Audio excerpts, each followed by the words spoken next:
Good evening, ladies, gentlemen, theys, and gays. This is the Real Pineapple. This is your humble host, Hunter here. Happy, what is today? Wednesday. That's it. Uh, what is time? 21st. God, I can't believe it's the 21st already. Happy Black History Month, y'all. I've been, okay, just to kind of get this out of the way, out the box. If you check all my socials, it says that we're going to talk Moon Girl and Devil Dinosaur season 2, as well as Watchmen. Funny thing is, I didn't realize, Brandon informed me that Moon Girl and Devil Dinosaur season 2 is actually not done yet. It's actually part 1 that they've uploaded. What? So yes, I'm so excited and happy to hear that, because part 1's cliffhanger is maddening. Yeah. So we will be reviewing it as a trio. It will just be once the other episodes drop, which I think are in early March. I think. Yeah, I wanna say March. So so next month we'll have a review for season 2 proper. So we won't be talking about today. I will just say, as far as a quick note, to Bradley's point, the cliffhanger they end on, I was like, no, like straight up Darth Vader shit in my room, because I was watching this I love my partner. She's out of town this week, and this is one of those times where I'm actually happy she was gone, because I was watching at 3 a.m. and I was just like, fuck. I was like, I'm happy I wouldn't, because I would have woken her ass up. But so we will review it proper, but it will just be next month. But everyone, good afternoon. How Brandon, how are you feeling, man? I know you're feeling a little under the weather the other day. How you feeling, man? Oh man, I feel rejuvenated. These past 2 days I've been like a zombie, not really getting out of bed. Really just stuck in one place. I called into work yesterday. I was like, I can't do that. Yeah. But today I woke up and I'm feeling a whole lot better. I feel like I can actually move around and do stuff and eat properly. So a lot better. Hell yeah, man. And Canada, how are you feeling, man? I'm good. I haven't been sick. Lucky you. What a dick. I mean, other shit can go on besides you being sick, man. Yeah. Yeah. But anything going on with you? No, not really. I'm doing a Richard Jenkins rewatch. Kids Ask Parents. Yeah.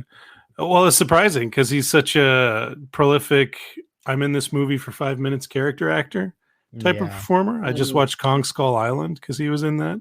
Mm-hmm. Samuel L. Jackson carries, by the way. I really enjoyed his performance a lot on my second viewing of that movie. Mm-hmm.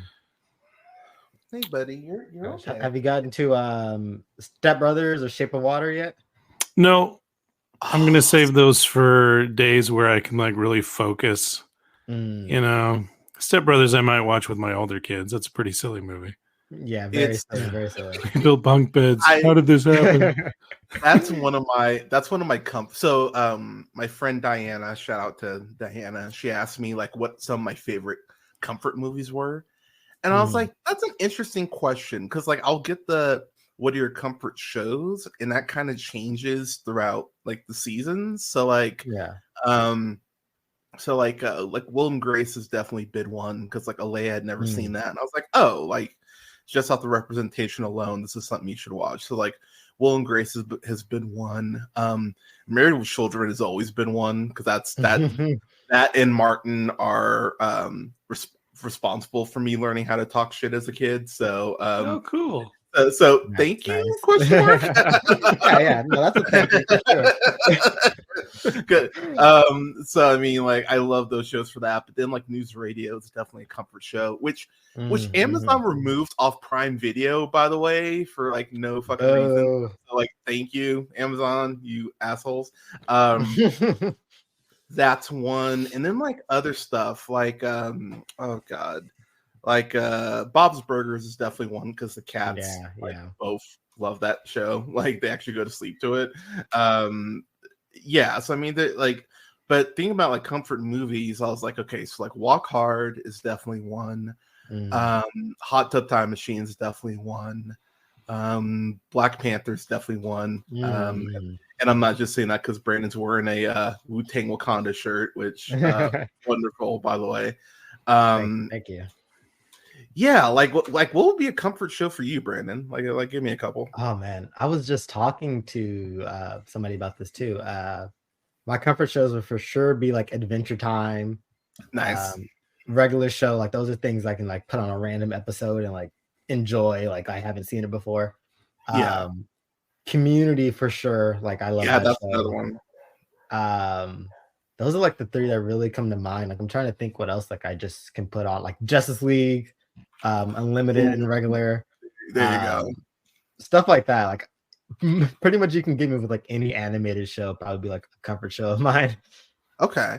Would Steven's Universe fall into that? Oh yes, especially recently, like since I was a late bloomer on that. I missed the train on Steven Universe. So like binge watching that and like the was like the mini series afterwards and like the movie and all that stuff like really just made me love that show. That was a show I was watching with this girl I was dating at the time, and the breakup went not great. And so I definitely there was like a 6-month thing where I was like fuck Steven's Universe, but then I finally but then I ended up like watching it like from scratch, like after I had that detachment. I was like, oh man, this is a great fucking show. Like Estelle's amazing on that show. It is. Yeah. So I think I'm going to be doing a review of that for Pride Month, because that's definitely one of those shows that. Canada, what about you, man? Pretty much the same. I love regular show. I used to have regular show T-shirts. I used to go whoa whenever something successful happened.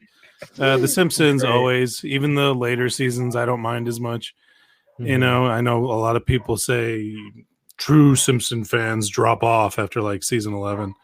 And I'm like, nah, I'll probably always watch The Simpsons. Even I might not always like The Simpsons, but I'll probably always watch The Simpsons. Comfort movies like Life of Pi, Studio Ghibli, any Pixar movie that Michael Giacchino has scored, you know, stuff like that really helps me relax and sleep. I'm gonna do a studio retrospective. I mean, I'm gonna go through and like. So if y'all want in on any of those reviews, I'm gonna go through. I'm gonna watch like all of them. Oh hell yes, I'm in on that already.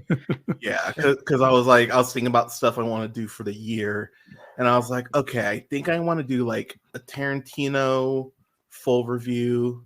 I think I want to do like a full Coen Brothers filmography.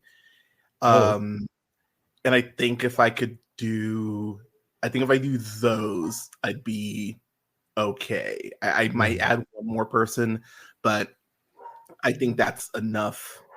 I think that's a decent amount of brain power to review all their shit. So I think I'm gonna stick. Like I have those penciled in for right now, but I want to go full in on studio. Because I haven't watched like Kiki's Delivery Service in a minute. I'm like, I should rewatch that. Yeah, Phil Hartman's the cat in that. Yeah, and that's actually he's great. And that's actually one of my like that's one of those things I remember hearing when I was like 12 after he passed, and I was like, wait, that was Phil Hartman? I didn't, because you know, like 6-year-old, 7-year-old youth like not thinking about that, and I was like, oh my god. And like, you know, so I think I'm gonna go through and just I don't know how I do it, but maybe next year, just because I'm still so hyped after watching it, I might go a full Godzilla. Hell yeah. Just because I was so okay, quick segue because I never do that here. I think it was Tuesday or maybe it was Monday. I can't remember what are days anymore, but a couple days ago I just could not fucking sleep. And so because I was watching Watchmen, and I got to give Brandon credit. He was like, I was kind of zooming through it, and he was like, hey, like what episode are you coming up to? I was like, oh, I'm up on episode 6. And he was like, hey man, so just a heads up, you may not want to watch episode 6 right now because it's kind of intense. And you know, me being me, because because I'm hard headed. I was like, oh, how Shut up, hard? Brandon. I don't need your Yeah, advice. I was like, how bad could it be? And then I watched it, and I actually got out of bed, and I was like pacing around the house for like an hour, and I was like, God damn it! I was like, now I can't sleep, and so I was like sitting up, like it was like 2 a.m, 3 a.m. Like I go out in the living room, and like even Milo was like, dude, you're 3 hours early. What are you doing? So I actually went for a walk for like a half hour. I was like, okay. And then I came back and I was still like, fuck. And so my sleep schedule's been all over the place. It's kind of now just starting to resemble a normal sleep schedule again. But I wanted to dedicate the proper time to the show because I think it deserves it. So diving in proper now to Watchmen. So this came out in 2019. And I remember I'm getting my timetables all fucked. But when the two of us initially started talking, I remember that was one of those things that Canada actually brought up was like, dude, have you watched the show? And I was like, no, I haven't watched it yet. And he was kind of like, wait, like, how have you not watched this? And I was like, well, we're living through a Trump presidency. I just can't handle more of like. That's why it took so long for me to watch When They See Us. Like, I love Queen Ava shit, but I was just like, man, Central Park 5. It like I'm already in a place where I'm like hanging on by a thread mentally because of this asshole. So it was like, do I really want to watch media on top of that? And so I put that stuff off. I did watch When They See Us last year. Which, my God, that is just Felicity Huff. You know how some of these white people take on, like, I remember being so mad at Michael Fassbender for like a year after 12 Years a Slave. I was like, fuck yeah. I was like you fucking asshole. And like you see Paul Dano in that. Who, oh my God, like I remember that was like my first because I actually saw There Will Be Blood after I saw 12 Years a Slave. And so like I saw Paul Dano, I was like, man, I want to punch that guy in the face. And like pretty much every time I see Paul Dano, I'm like, your face should meet my fist. And that's his bag. Like, let me get like all the punchable face rolls, please. Yeah, and he's great at it. But then I see him in The Fablemans, and I'm like, oh, like I want to give you a hug. It's like, wait a minute, you'd probably go like, call me a name if but going into this, I was really curious because I didn't know. I have been able to avoid all spoilers on this, which is a fucking miracle considering the show is almost 5 years old. I will say my only real regret is I do wish I would have reread the graphic novel before I watched this. I think that would have been like nice to kind of read it and then go right into a watch. With that said, I'm going to leave it to you two. I'll start with you, Canada, since I know you have the graphic novel. Kind of give us a little summary of Watchmen leading up to this. Whoa, a summary of the Watchmen. Yeah, I know. Like, this is the only thing. This is the only thing we're reviewing for a reason because we're going to tell. It's dense. It's a lot. Yeah. Let's see if I can condense the density of that perfect story. I'm a fan, I could say, with that intro. Long ago, superheroes were made, or rather gathered, capes they called them, mostly as publicity at first, just to really show the United States that, hey, we're in control, everything's fine. Look how happy we are to serve justice. What did you have? The Hooded Justice, the original Owlman, Silk Spectre, the original of her. Doctor was the comedian. There's a guy. Yeah, he is a person, kind of. Yeah, they called themselves the Minutemen. Let me just look up them real quick. Yeah, right. Interesting choice of name. There's so much to get. Like, as I was going through my notes, I had to actually start labeling my notes by episode because I was like, if I that's a lot. My brain is gonna be like, wait, what is this from? Yeah. So for those of you, before I roll back to you real quick, Canada, for those of you who haven't watched this, I cannot stress enough, this is not a be on your phone type show. This is one of the densest shows, and I mean this is a compliment. This is one of the densest shows I've ever watched. It's very similar to when I was watching something like 6 Feet Under. It's like you really need to be paying attention when you watch this shit. Now, with that said, the show rewards you like a motherfucker for paying attention. Oh my god, the last 3 episodes of this show are just. We'll get there, but oh my god! But sorry, but continue, man. So continue, Brad. So yeah, you have your superheroes. They're dressed up. They're vibrant. They want justice. Notable members would be the comedian. I want to say his name was Eddie Blake, if I'm remembering correctly. I think you're right on it. Right. And and another member, Hooded Justice. Nobody knows who that guy is. He just shows up, fully cowled, noose around his neck. Brute, very violent superhero. And everyone's like, but he serves justice, so it's okay. Comedian understands that better than the entire group, that justice is something they're ordered to do, not something they actually serve. And anyways, we got to pass up on all the philosophical discussions on that. So that group eventually disbands because costume freaks, being like a privatized arm of the police for who's ever in charge, that's not a good idea. Eventually they reband. The comedian is there, totally different get up. Sally's daughter is a part of this new group of Minutemen. This freaky blue man who seems to be outside of space and time, but also within it, that can control life itself, we'll just put, called Dr. Manhattan, as a part of their group.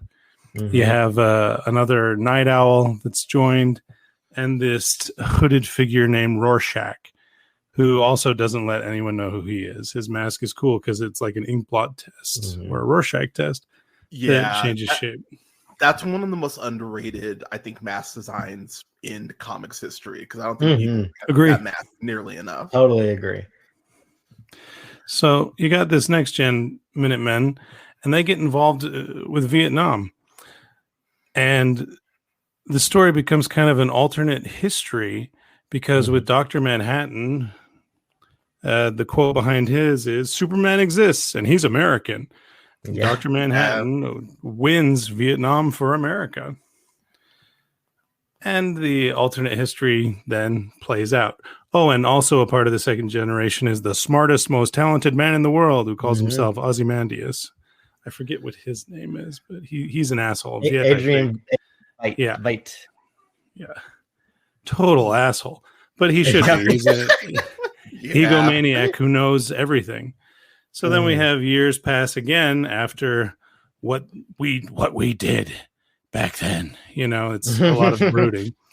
And Rorschach, who's still a cape, even though superheroing has been outlawed, like literally made illegal. No more of that. He still goes, against the grain and is a superhero, in quotes. And he finds out that the comedian has been murdered. Now, why the comedian was murdered, that is a huge mystery, and it all plays out to the Minutemen joining up for a fourth time. The Night Owl, Spectre, Rorschach, and kind of Dr. Manhattan. Yeah. To discover who did that killing and why. The results are a ticking doomsday clock, the destruction of New York, and the show pretty much takes off, I'd say, a couple of decades after that, where we're in another alternate history.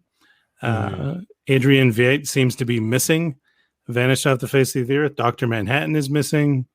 Rorschach has a fascist group of fanboys who love his diary. Which,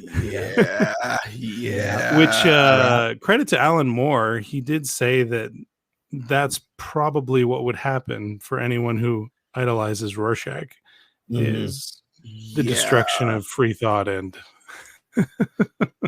well, So first off, bravo, that was a great fucking summary. Yeah. Like I was sitting here, I'm like, wow, he's actually filling some gaps that I actually it's pretty good. Just to finish on because this ties in with the show. Ozymandias, can I spoil a 30, 40-year-old comic book? Dude, So Ozymandias was actually behind the murder of the comedian because the comedian knew what Ozzy was up to. I don't think the comedian was even a threat to him, is what makes it so upsetting. Mm-hmm. Yeah, he died a very sad, painful, horrible death. Yeah. I mean, okay, hands down, fuck that guy. But absolutely. Yeah. Credit to it was, credit to the writing. Anytime an old man is sad and regrets his life, for some reason that hits me. Like, oof. Yeah. Like, dude, I honestly though, I feel that in the way that whenever I watch a movie with someone who's like obsessed with film, and they're like, well, actually your opinion's wrong, that's why, and I kind of look around, I'm like, uh-oh, I'm like, is anyone I was like is anyone else watching this with me? Oh, thank God it's just me. It's just me. like I was watching that new Randall Park movie Shortcomings, and there's a guy, main character in there. As I was watching that trailer, I was like, ooh, hello, this feels a little too close to home. Yeah, like, but I'm right there with you. So, like, what's so interesting? So, I have not read. God damn, when's the last time I read Watchmen? I haven't read Watchmen in about 13 years. 13, yeah, about that. And I don't own it, which I don't have an excuse for not owning it. It is something I should own. I am gonna buy it here once, job. But but I do remember watching the movie, and look, I have given Zack Snyder a ton of shit for years, and I will say one of the things that just always made me roll my eyes about the movie adaptation is first off, that fuck scene, the Hallelujah, I think is just I cannot put enough in words how much that scene just pisses me off. It's just like, dude, it's so campy though. It's so silly. The campiest, the flame coming out. Oh my God, slow motion O face, like subtlety. Like, thy name is Snyder. He's an owl, and he's like, "Whoo!" Yeah, right. It's like, did you just let anything breathe in that? So that scene, people alone, they just saved are standing there like, yep. Okay, I guess we're watching this. Now I don't know if they're on the jet with them when they start, but I just always found that better funny. if it is. Like, that movie frustrates me so much because there's stuff I really dig about it. Like, I think Jackie Earle Haley's incredible in that movie. It's like, oh my God, like he's great. And then even though I don't always give him his props, I think Patrick Wilson is really good in that. I think so too. Jeffrey Dean Morgan is really great in that. I think he's the MVP, Jeffrey Dean Morgan. I for sure. I agree 1,000%.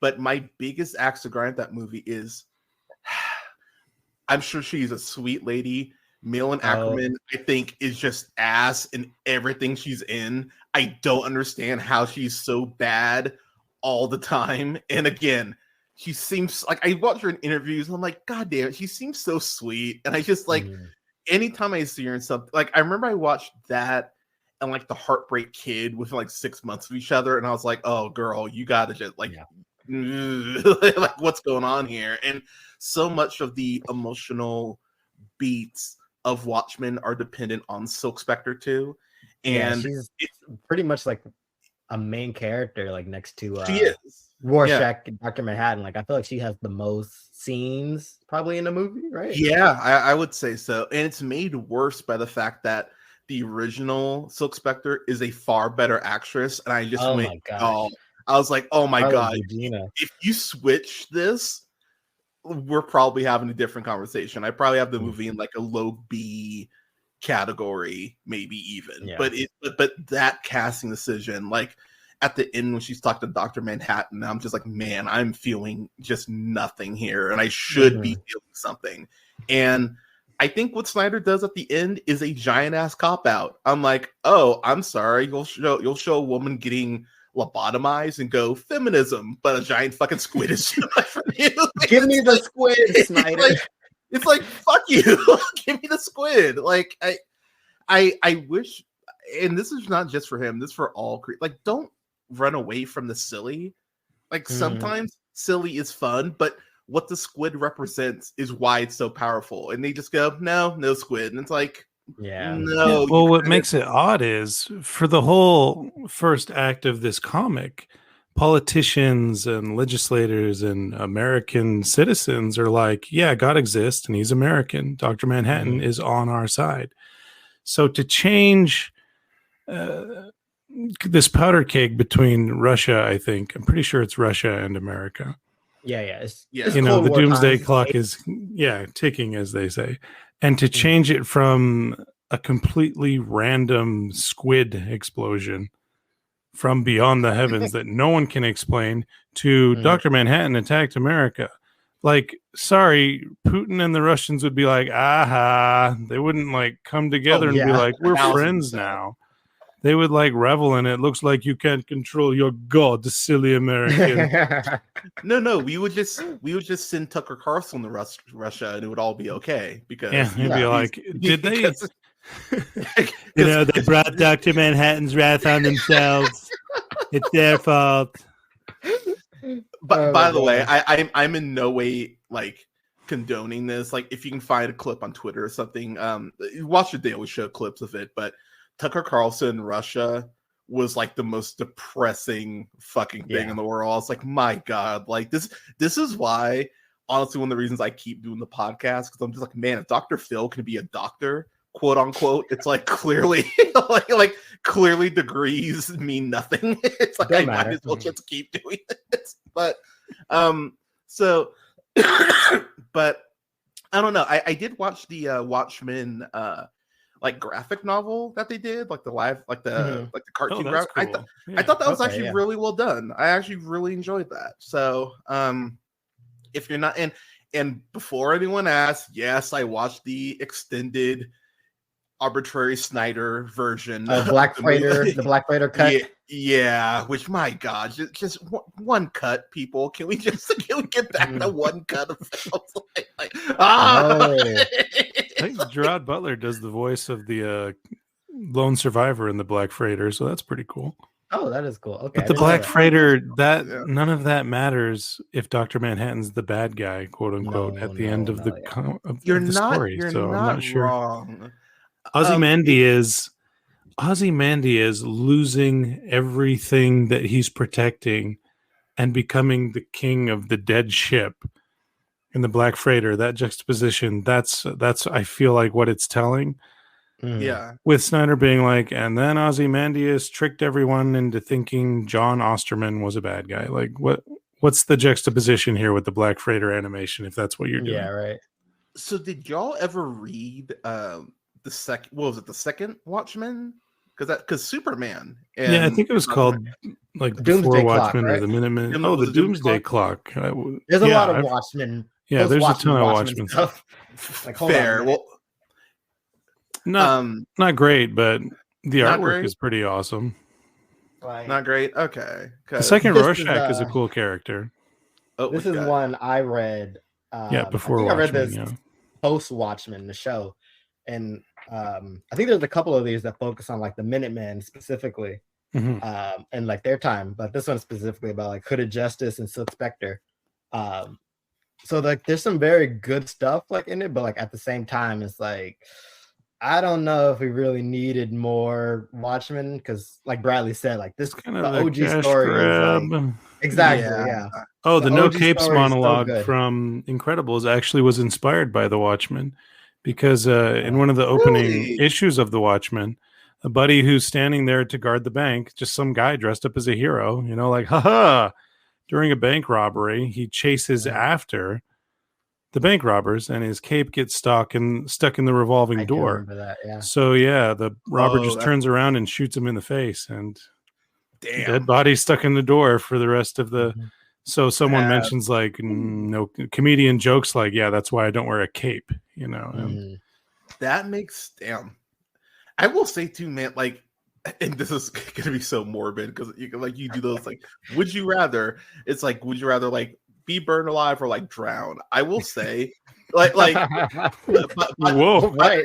Okay. what can I say? My brain's a weird place. By the way, drown. Because being summer sounds horrible, but especially with my hair. But but getting shot in the, I think knowing that it's coming is the thing that's like, oh, that sucks. Like getting caught in the door and just having no way to escape. It's like, oh well, this sucks. Yeah. So, I mean, like you bring up the point, like we were talking about Snyder and Watchmen. Like I think the best thing about that movie is the intro credits, where it shows like the time passing, the Minutemen, like how they fade away. Like I think it even shows the hero who gets like caught in like the revolving door, like his death. There's like a lot of good stuff in the intro, and then like the rest of the movie happens. I will say the Dr. Manhattan like mini origin movie I think is so well done. Like, like that's the thing about, like, he's great in pockets with this shit, and yes, there's so much slow mo in that. I'm like, oh man, this movie is probably 2 hours if you cut out like 50% of slow mo, but that Dr. Manhattan mini movie I thought was so well done. I was like, this is fucking cool. And and I will say they don't use slow-mo a lot in the show, but the times they do use it, it actually enhances like what you're watching. So we'll get into that. So Brandon, I'm gonna throw it to you, man. So I kind of rewatched episode 1 just to kind of refamiliarize myself, but if you want to kind of kick us off as far as like where we start off, like with episode 1 going into the show. Oh man, okay, yeah, episode 1. Like this is one thing I love about this show. Like they just drop us in. Like we're the audience is catching up like to this world, this Very alternate. So. It's not even a future. It's like an alternate present. I'm pretty sure it takes place in like present day. But like we open up with a routine cop stop. A cop is stopping somebody. I think like their taillighter's out or something like that.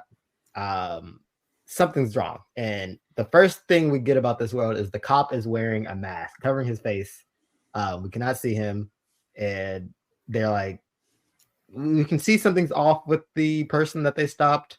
And then we get even more information to this world. Like he tries to he's like, there's something wrong, dispatch, can I like get my gun? But like the gun is like locked into his car, so like he needs approval to get the gun out of his car before he can even use it. I laughed at that. I'm not even gonna lie. Yeah, I was just like, I was like a cop it's like a cop having to be forced to wait to shoot. I was like come on. Clearly, well, also consciously think and make a decision on whether or not to pull a firearm. Exactly. Yeah. Rather than the knee jerk. I decided I felt unsafe, so everyone had to die in it. Yeah, I was like, this is clearly not taking place in Minnesota, but no, but too soon. But sorry, continue. yeah. This is our first like look into the world. Cops are wearing masks. They are the superheroes of this world, quote unquote superheroes, because like Bradley mentioned, Dr. Manhattan is the only actual hero with superpowers in this world. Everybody else is pretty much a guy or girl with too much free time and money on their hands, dressing up in spandex. And so routine traffic stop until it's not, and the guy shoots the cop because he cannot get his gun out of the lock, and throws a cabbage into the cop car, which is kind of like, or is it lettuce, whatever, lettuce, into the cop car. And it's produce. Then we get produce. Then we get Oklahoma. We get Don Johnson sitting watching Black Oklahoma, as he calls it. I was dying. It's a weird world. Like there are no like real intros to the show. We get like cool title cards that I absolutely love, like that change every episode, and kind of like go with the theme or aesthetic of whatever we're going to see in the episode. But yeah, that's like our first look. Don Johnson's Oklahoma. Regina King is teaching a class. My God, Regina King, because she is a her cover is she is a baker, so she's like like cracking eggs into the bowl and explaining to the kids like about stuff. And then we get more into this world, like even just like in the background, like we see Robert Redford posters on the wall, like he's president. We see like watch out for squid falls. You're like, what the fuck is that? We see like all this kind of stuff, and then one bratty little kid like asks like were you a cop or whatever? Like what happened? And then we get one of my favorite tropes is when an adult explains something to a kid that they definitely should not be explaining to a kid. Right, dude, I love that trope so much. But I love it though because you and Canada, I'll kind of throw it to you in this sense because one of my biggest peeves about reviewing stuff is I hate when stuff talks down to kids. But then there's that fine line of like how much you explain to a kid versus like how much you cut like. I mean, you being a dad, Canada, like, is that something you kind of find yourself like that juxtaposition? Because I mean, you know, like you don't want to tell a 3-year-old, like, yeah, Santa doesn't exist, but at the same time, but at the same time, like you kind of want to like inform the kids. So like, how do you kind of balance that? Well, you just tell them about magic, and you believe in magic. You like put it on them to believe or not. That's my method. None of my kids, when they have found out the truth of it, have said, you lied to me, because they know that I put that on you. You decide whether. That's good. That's good. The world is a beautiful place when you believe in magic. So I still believe in types of magic, That's kind of brilliant. The power of friendship and love. It's magic, Very brilliant, actually. So I mean, you kind of say that, like, I know you say that's kind of it's snarky, but there is kind of that power of friendship here, like as far as like, and that's actually one of my favorite themes about it, is because as the show goes on, and we're gonna be jumping all over the place here because, like I said, there's a lot to cover. Oh God, I don't.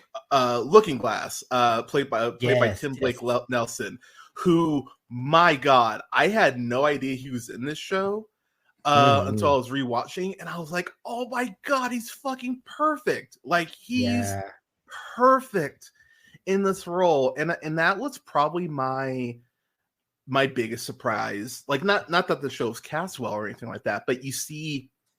You get someone like Tim Blake Nelson. When Gene Smart popped up, I was like, "Oh shit, God, let's go!" I was like, "Okay, I didn't know you were in this," and the show just kept making me go, "Oh, it's this person," and they're gonna. So to go back real quick to episode 1, we do Don Johnson's. I gotta say too, is anyone else a little uncomfortable with how well Don Johnson isn't playing a racist? Like, it's just like, you know what I mean? It's like between this and Django, I'm like, you're too good, man. I don't know. Like, well, how old is he? Oh, he's gotta be like up there, late 60s, 70s. Probably. I mean, he could be just reaching back to a time where, not that I want to accuse him of anything, but not everybody was happy with the 60s and with. Yeah, you ain't lying. Yeah, man. He's 74. Oh, he's 74. God damn. Yeah. Maybe. I mean, Nash Bridges' partner wasn't black. I mean, he was kind of. Maybe Cheech Marin was just. Maybe honestly. Maybe just put up with him, and only got 5 seasons. Maybe that's why. Hey, he delivers a line that is very much, oh, yay, racism doesn't exist anymore, but it does. You know? And that line is, well, I guess out of context, it's not a spoiler, but he says, it's my legacy. And the hell is that about? But it was very passionately delivered, made me think, like what you two were just saying, like, what kind of person were you in the 60s, Mr. Johnson? So there is. You bring up a very good point. Oh, sorry. Yeah. No. Go ahead, man. No, I was just gonna say very quickly. Brad brings up a very good point. Like, legacy is there's a bunch of overarching themes in this show. But legacy is like definitely one of the big ones that we see. And it's even a thing like in the OG Watchmen, like you mentioned. There's multiple night owls, multiple six can't even talk. Silk Specters. There you go. And like legacy is always the thing, like even in modern like comic book stories and superhero stories, like who's going to be the next Superman, who's going to be the next Batman, all that kind of thing.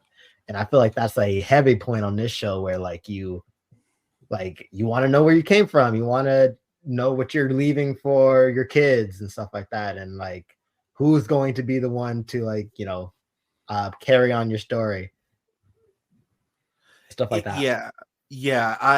So one thing, I mean, so racism is like probably the biggest overarching theme in this show, which I'll be real, I did not expect it to be like you and most of the audience in 2019. Yeah, because like when I started watching, I was like, man, this is kind of leaning like so I'm gonna compare it to this, and I think it's apropos because I think both shows do a great job of touching on it. So when Canada and I first started talking, and I'm gonna bring this up because I have no shame. So there's a guy in our chat named Michael who's giving me a bunch of shit because I was like, look, if you're gonna do Falcon and the Winter Soldier, you kind of have to bring up the red, white, and black storyline. Like you kind of like there's really no way around it. And he was like, I don't think they're gonna do it. I don't think Marvel is gonna do it. Da, da, da. And so in episode 1, I was like, oh man, they're kind of leaning heavy into the like, man, like sucks to be black. You shouldn't have given us the shield back. Let's just give this to the next to insert white guy here. And exactly how the government would handle it. 1,000% what the government would do. Like, I actually was like, I cried at the end of the first episode, but then I started laughing because I was like, yeah, this is exactly what would happen. It's like, oh yeah, it's like, thanks for giving us back the vibranium we stole. Time to make it ours again without even waiting a week. Like, you know, and it's really funny how people keep proving that show and really this show right, because I still see people going, why doesn't Bucky have the shield? And it's like, y'all, it's like several reasons.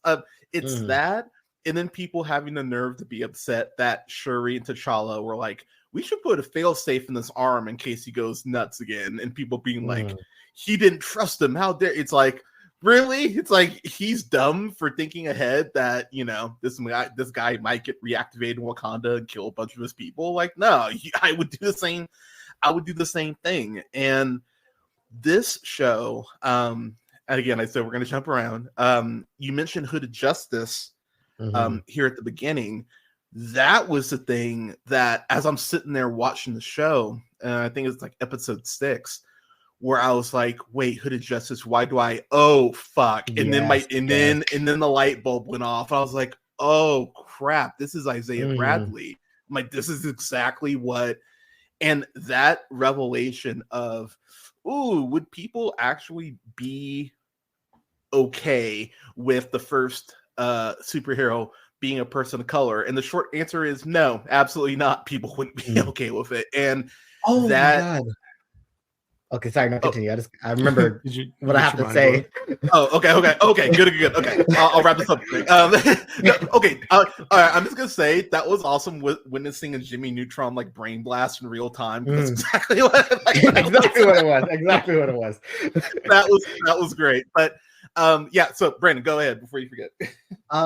Shame on me, because holy shit, episode 1 does not open up like that. Episode 1 opens up flashback 21 Tulsa, Oklahoma.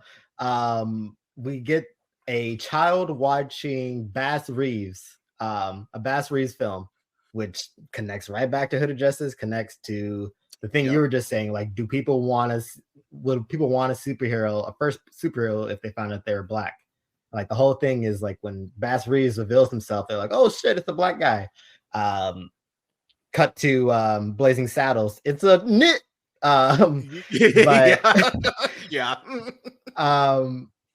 opens up with Tulsa, Oklahoma. We're like, Damon Lindelof and company are like, we're going to give you a history lesson before we jump into this comic booky shit.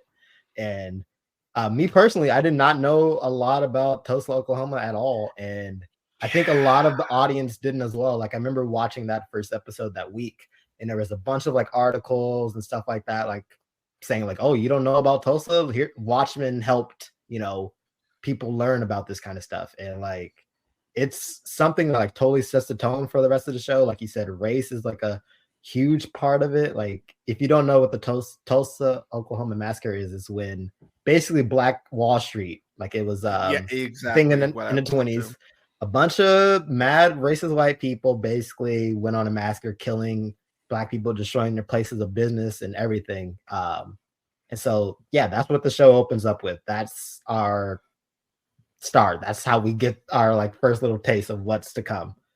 And it's such a hard opening to watch. I was just like as soon as they showed Tulsa, Oklahoma, like 1920, I was like, oh no, like because like my mom was very much one of those like, this is Black history. Here's a book. You read this shit right now. It's like, oh, all right, like you read this and then you can play Sonic for 30 minutes.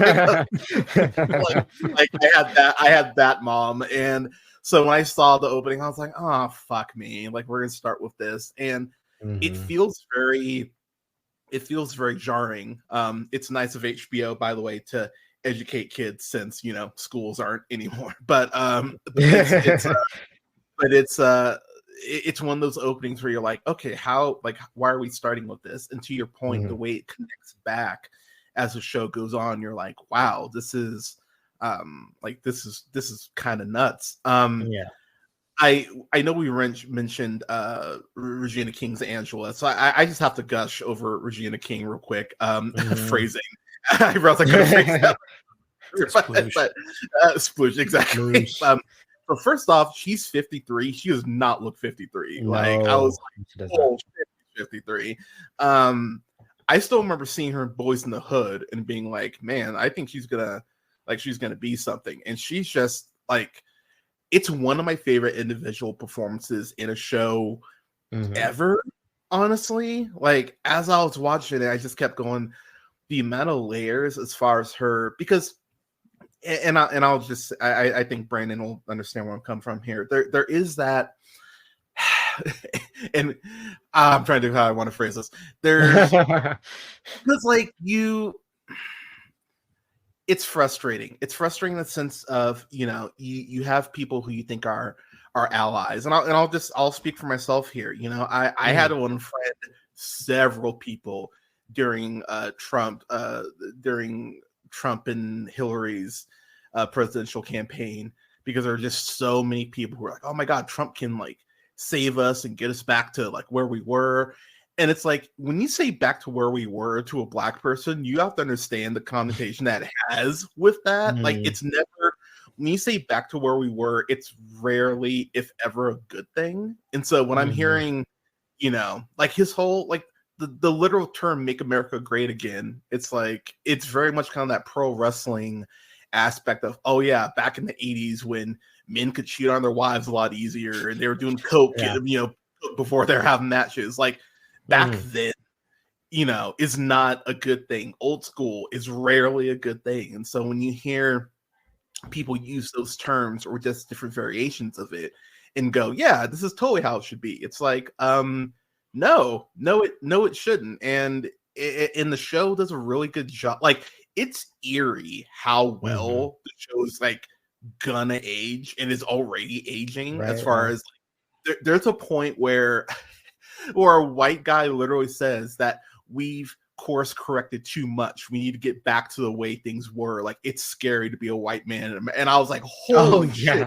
Yeah. I was like, it's watching Fox News. Like, I'm like, this is fucking creepy. Like, but it's insane the insight that like the writers had. I had the showrunner, Damon Lindelof, I think that's how you say it. Yeah, Damon Lindelof. So first off, right out the box, I cannot imagine this was an easy pitch to anyone, let alone HBO.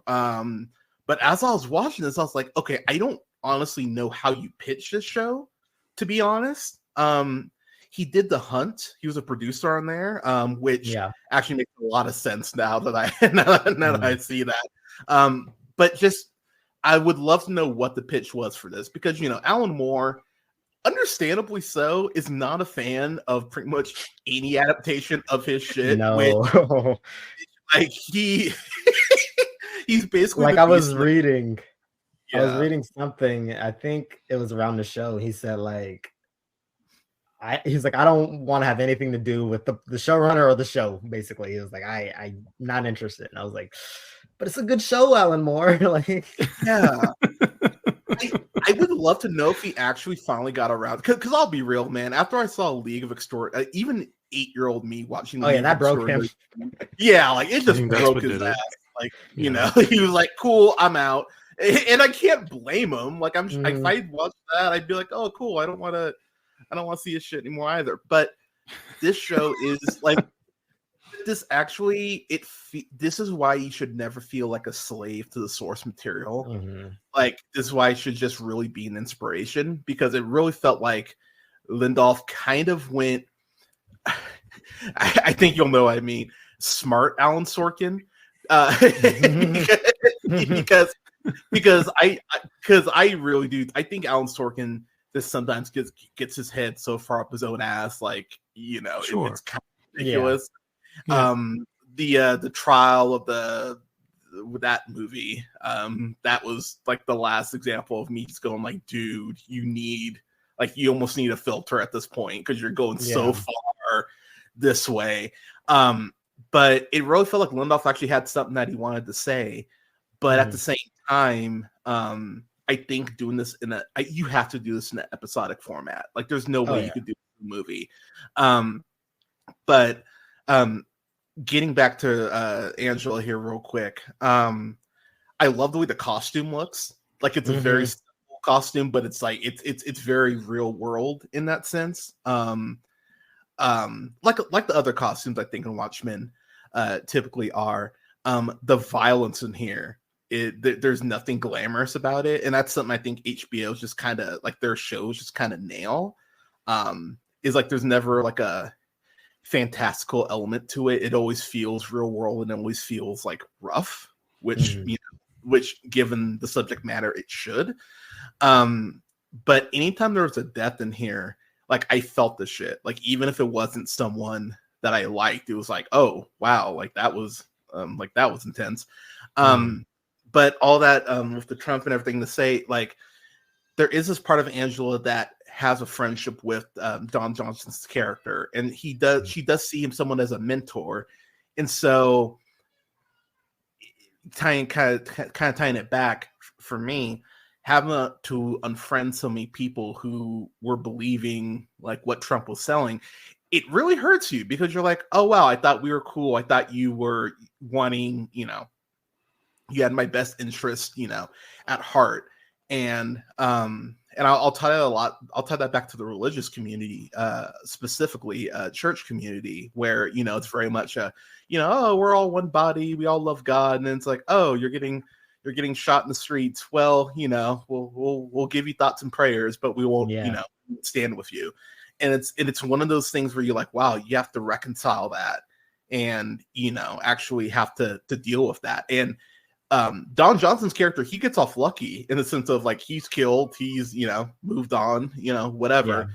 Angela's the one who has to sit back and deal with, was their friendship alive the whole time? Like, what's her legacy now tied to him? And it's like, it's really heartbreaking, her having to reconcile all this in real time while still trying to figure out what happened to him and kind of keep her emotions in check. Like, it's a real balancing act that she's doing. And I think it's a balancing act that Black people have to do way more than like people talk about. And I felt bad for her. Like, I just really wanted to just go like, girl, like I get it. It sucks. Like, it really sucks, but I understand. Canada, kind of your thoughts on that. You know, white guy. Oh yes, very knowledgeable on this topic. I carry my white privilege around and often show off, but I understand this. On that, the meta commentary behind this brilliant writing, and real quick, my favorite Damon Lindelof, other than this, would be The Leftovers, which is also a very traumatic, difficult thing to watch because it does not deliver answers like people want. I gotta watch that. But this mentor, this father figure that she has, is brutally murdered, and we don't know why.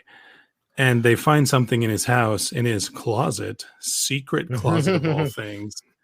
And she's just like, and again, such a brilliant performance.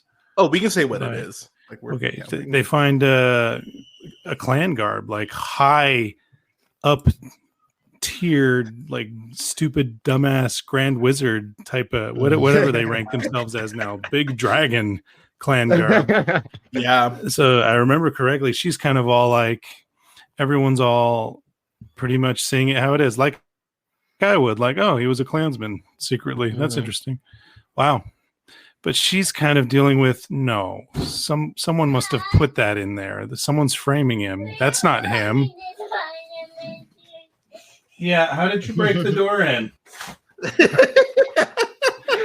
But like, what to me it'd be like, oh my god, like that would be my reaction. But if I was someone that the Klan hated, I couldn't even imagine what it would be like to find out somebody I cared about did not respect my right to exist, putting it lightly.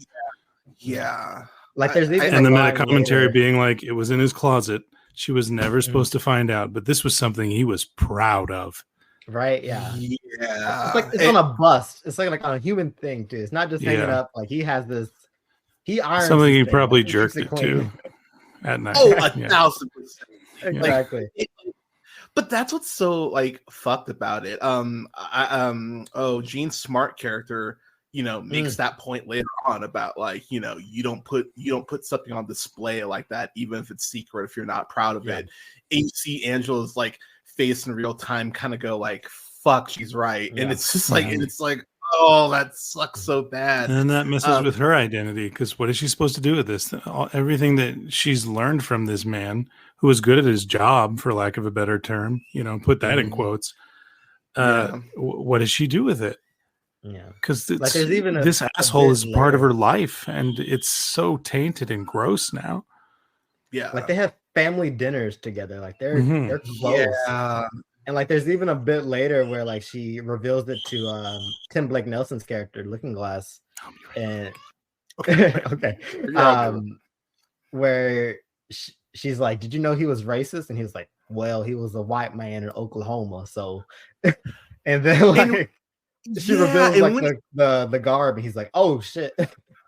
And like when he says it, you're like, he's not wrong. Like it's like, is it a generalization? Yeah, but is it a correct one? Also, yeah. And you're just like, oh, and again, she has to deal with that.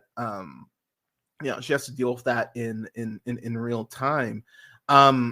Going to another character here. So I want to talk about Tim Blake Nelson here. Please. Yeah.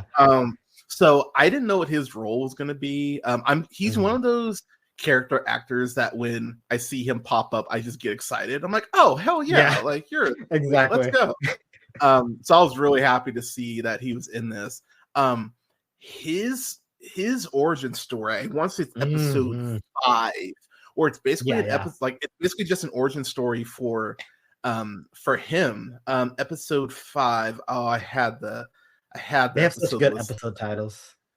I love the episode. Like, so I won't lie, that's just as a nerd, that's one of those things I really like that. Like I really like a good episode title. It just kind of, it weirdly gets me hype. So yeah, his episode, I'm pulling up all the episodes here. A little fear of lightning. There you go. So the opening to that is that we get a young version of his character. We get a young version of Looking Glass, and he's at this fair. And I will say I like a good fair. Like like I don't know, fair food just hits different. But he goes into this like hall of mirrors, and he's it's really funny because I had my whole Taylor Swift post, like, I'm pitching that. I treat Swifties like I treat people who are trying to hand me a copy of Watchtower. Like, I'm happy you found something, but leave me the fuck alone. And the first thing they show is him holding a copy of Watchtower. Yeah, I was like, that's funny. But he I won't lie. I laughed really hard at that. No. It's good. It's good. I was like, I just fucking referenced Watchtower.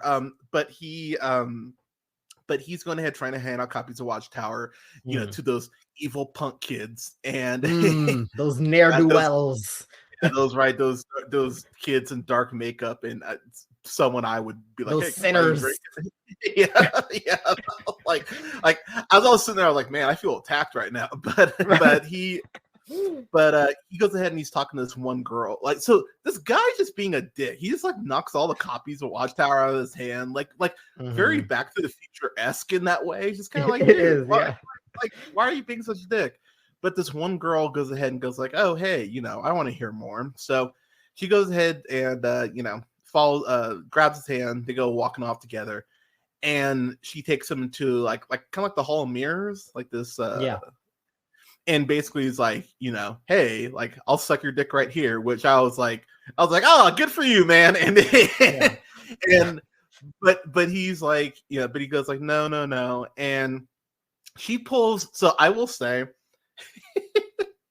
this is somewhat of an irrational fear, Someone stealing my clothes is one of the most terrifying concepts in the world. No. I'm right there with you. Dude, like when she steals clothes, I was like, you fucking bitch. Like I was like, that's so, but then joke's on her and everyone else who happens to not be in the hall because squids fall. And it's the big one.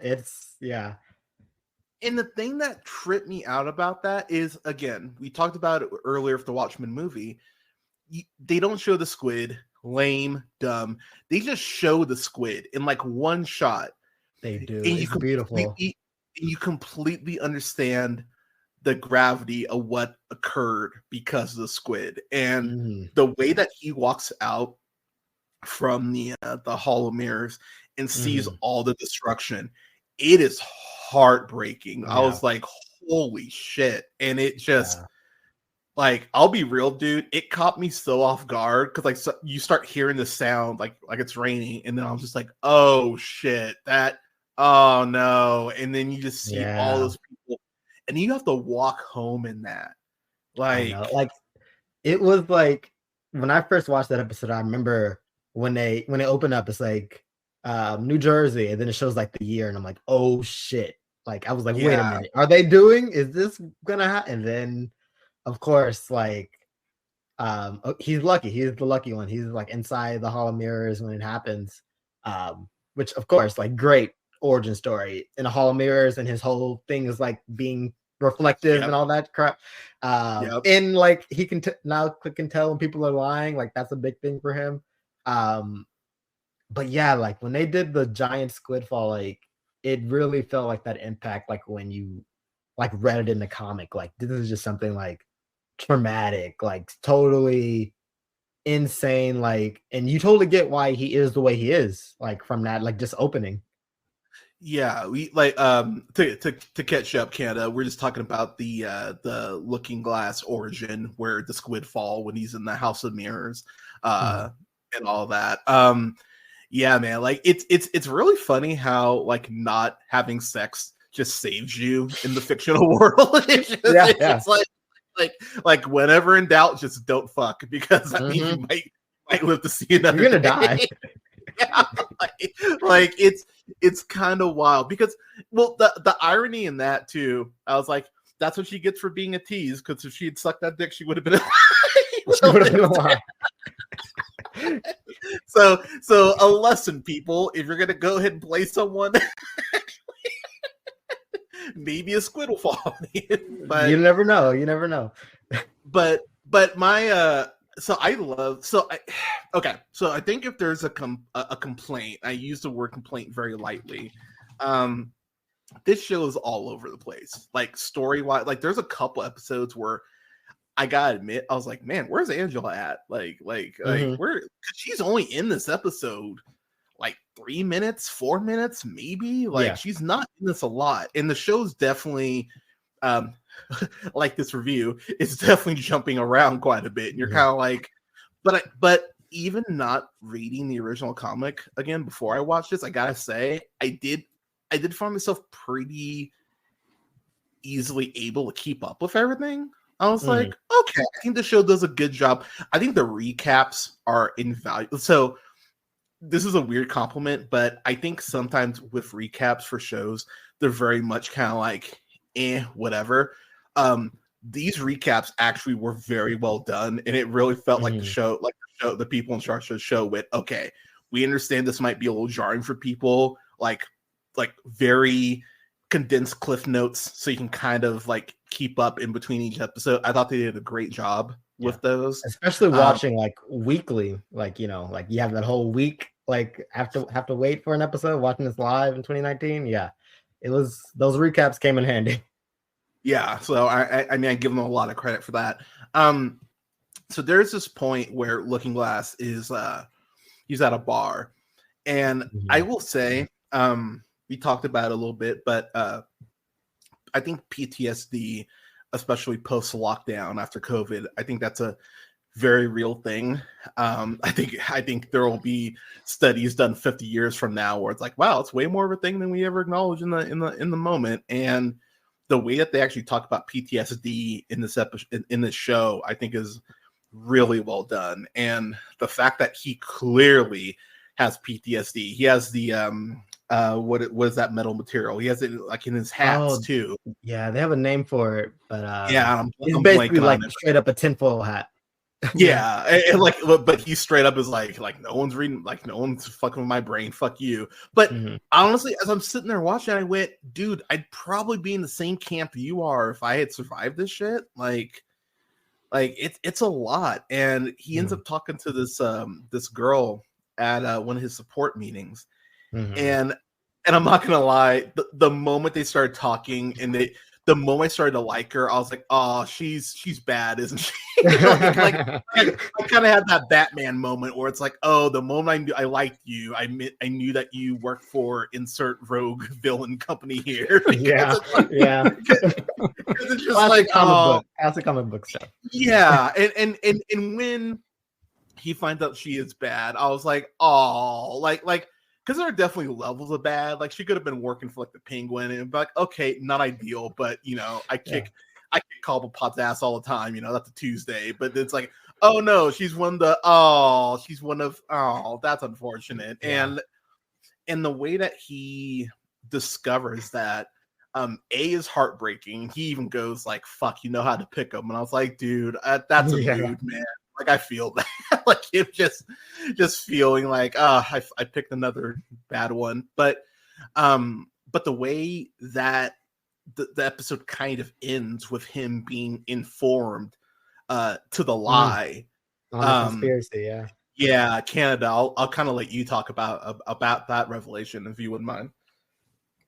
Which revelation? That nothing that he thought happened the way he thought it happened? Yeah. Ozymandias, that whole.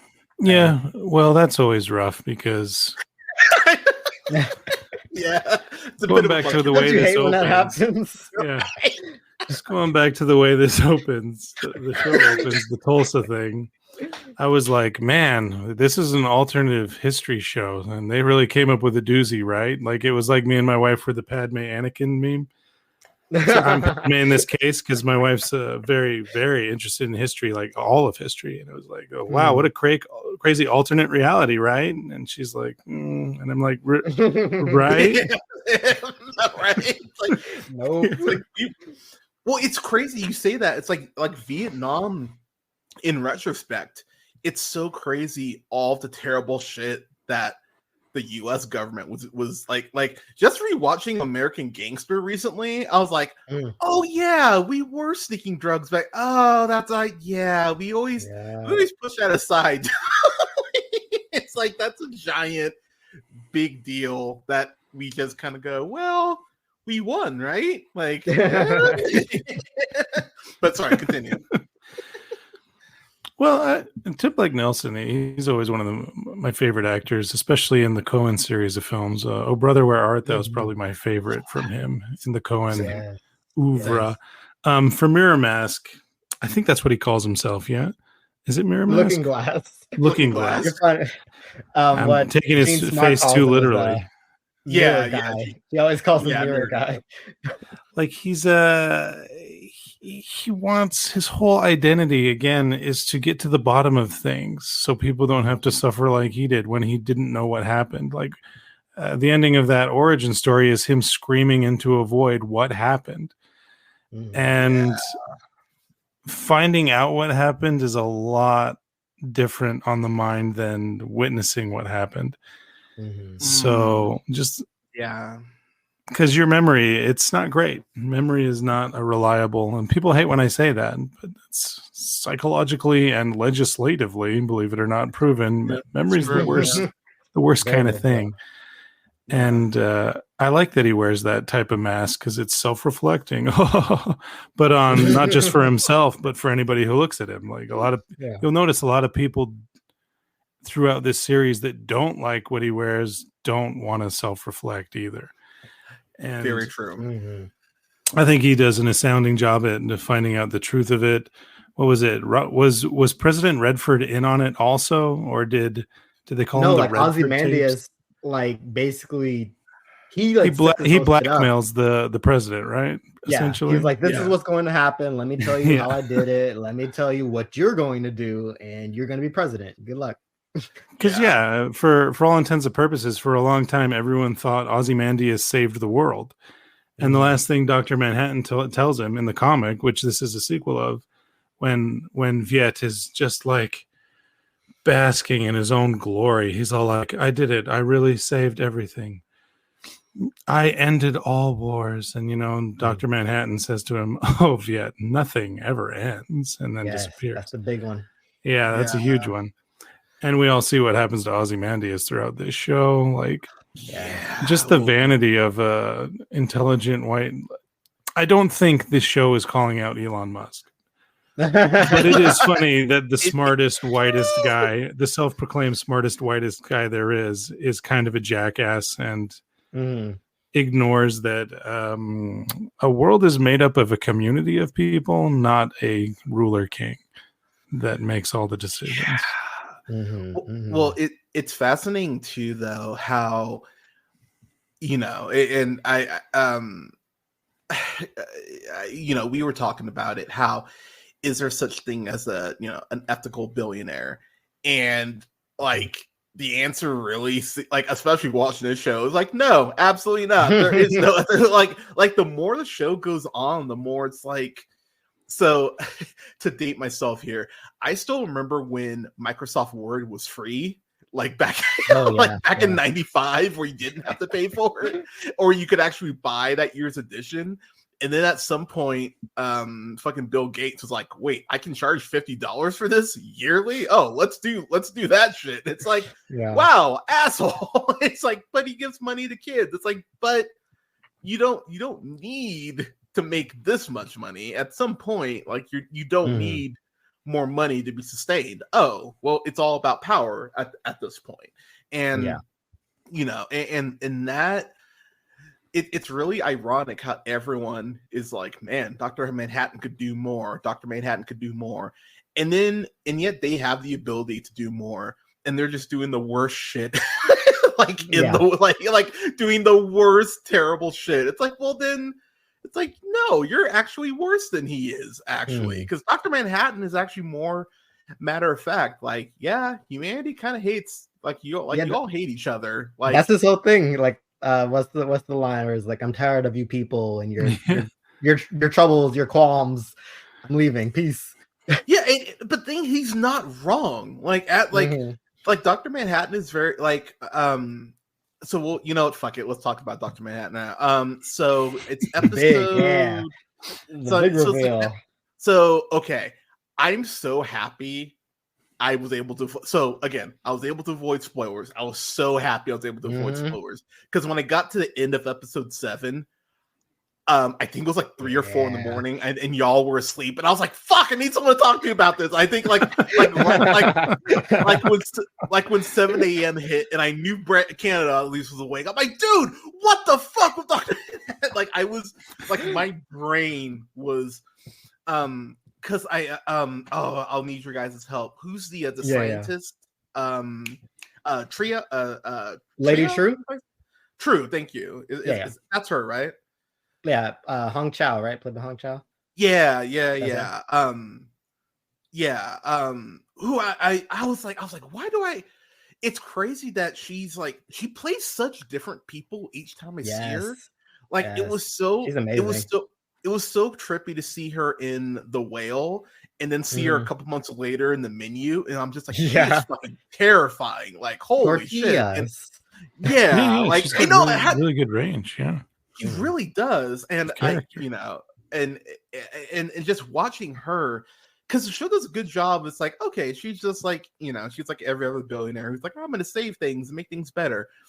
But you're watching her and you're like, okay, there's something here. Like, I don't know what's here, but there's clearly something more ominous. And then when you realize who she is, it's like, oh, fuck me. This is way worse than even I thought it was. Because when they do the reveal of her, I was like, oh no, we're gonna be replicating this shit for decades because just of keep it going. Like, I was like, this is so bad. And but the Dr. Manhattan reveal, we find out that it's Angela's husband who's been living with her for a decade. And so first off, Dr. Manhattan being black, awesome. That just made me that was wonderful. And then I'm not even gonna try his whole name, Yahya Abdul Mateen II. Yeah, that's correct. You got it. You nailed it.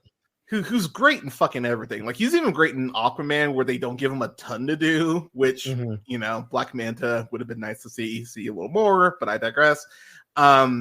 He's also great in The Get Down. If you haven't seen The Get Down, my god, yes, watch The Get Down. Please watch. Yeah, The Get Down's great. The conversations that him and Angela have in episode 8 were so much fun, and they were so engaging, and he's very kind of matter of fact, like Canada is when he doesn't like something, and I really appreciated that. He's like, look, this is how it is, like humanity's pretty dumb. Like he pretty much says that. He's like, yeah, you're all pretty, like, you won the war, yay, but also, you'll do this again because you're humanity. You're kind of destined to keep doing this shit over and over again. History always repeats itself, which he's not wrong at all. Like we've talked about it off mic at length, Canada, about how the Bible is essentially like, oh, this person gets to power. God, it's like, oh, congrats, you got the power, just stay in your lane, don't be too shitty, and you'll be fine. And then David's like, oh, wait, I've got 5 wives. I really want that 6th one. Oh, it's my best friend's wife. Oh, hey, army, go ahead and pull back and just leave him on the battlefield. Oh, he's dead. You're a widow. Yeah, want to get married? And it's kind of like a repeat of that shit over and over and over again. So when Dr. Manhattan's talking that shit, I was like, yeah, he's not wrong. Like, this is kind of a pattern of humanity. And Angela, rightfully so, she's very like hesitant. She's like, dude, you're not Dr. Manhattan. Like, give me a fucking break. But he's so like just matter of fact about everything and just kind of cool with it while being informative. Like, Dr. Manhattan's kind of smooth. I don't know if it's, he got more soul or I mean, hey, come on now. He bagged Silk Spectre. Yeah, but when he flipped off to Mars, he started creating for himself, and this is important. He didn't create a palace to be admired. He didn't create monuments for other people to look upon them and be like, whoever did this, they are our new god. He did it because he wanted to create. And after being a grieving artist for so long, what's the best thing that what do grieving artists really want when they create to experience? And the answer, which is going to sound very simple, is love. And based on all the characters in this show, I think he absolutely made the right choice to share love with in Angela. It's crazy how the episode is kind of designed to just kind of sell you on their love. And in the way that, it's fascinating. It's one of my favorite lines in the whole show. She's like, why would I get with you? If I know it's going to be 10 years and then our relationship's going to end in tragedy. And he just pauses for a second and goes, well, don't all relationships end in tragedy? And when he said it, I was like, fuck, it's not wrong. Like it was one of those like I was like it was one of those uncomfortable like oh shit that like was this 2019? Yeah, I'm pretty sure right then and there pants were off and we were like, all right, like I get it. you're like absolutely Dr. Manhattan. Yep, I totally get it. And also I don't know like I mean I can't think of a somewhat straight way to say this, so I'll just say it. Great dick. I don't know if that's all. I mean, I don't know either. But because there's where like they're teasing it, you're like, you know, they're showing like side profiles. Pun intended. I was not even trying to do that actually. I want to quote Rose, a friend of ours, because we reviewed Watchmen way back in 2019 together.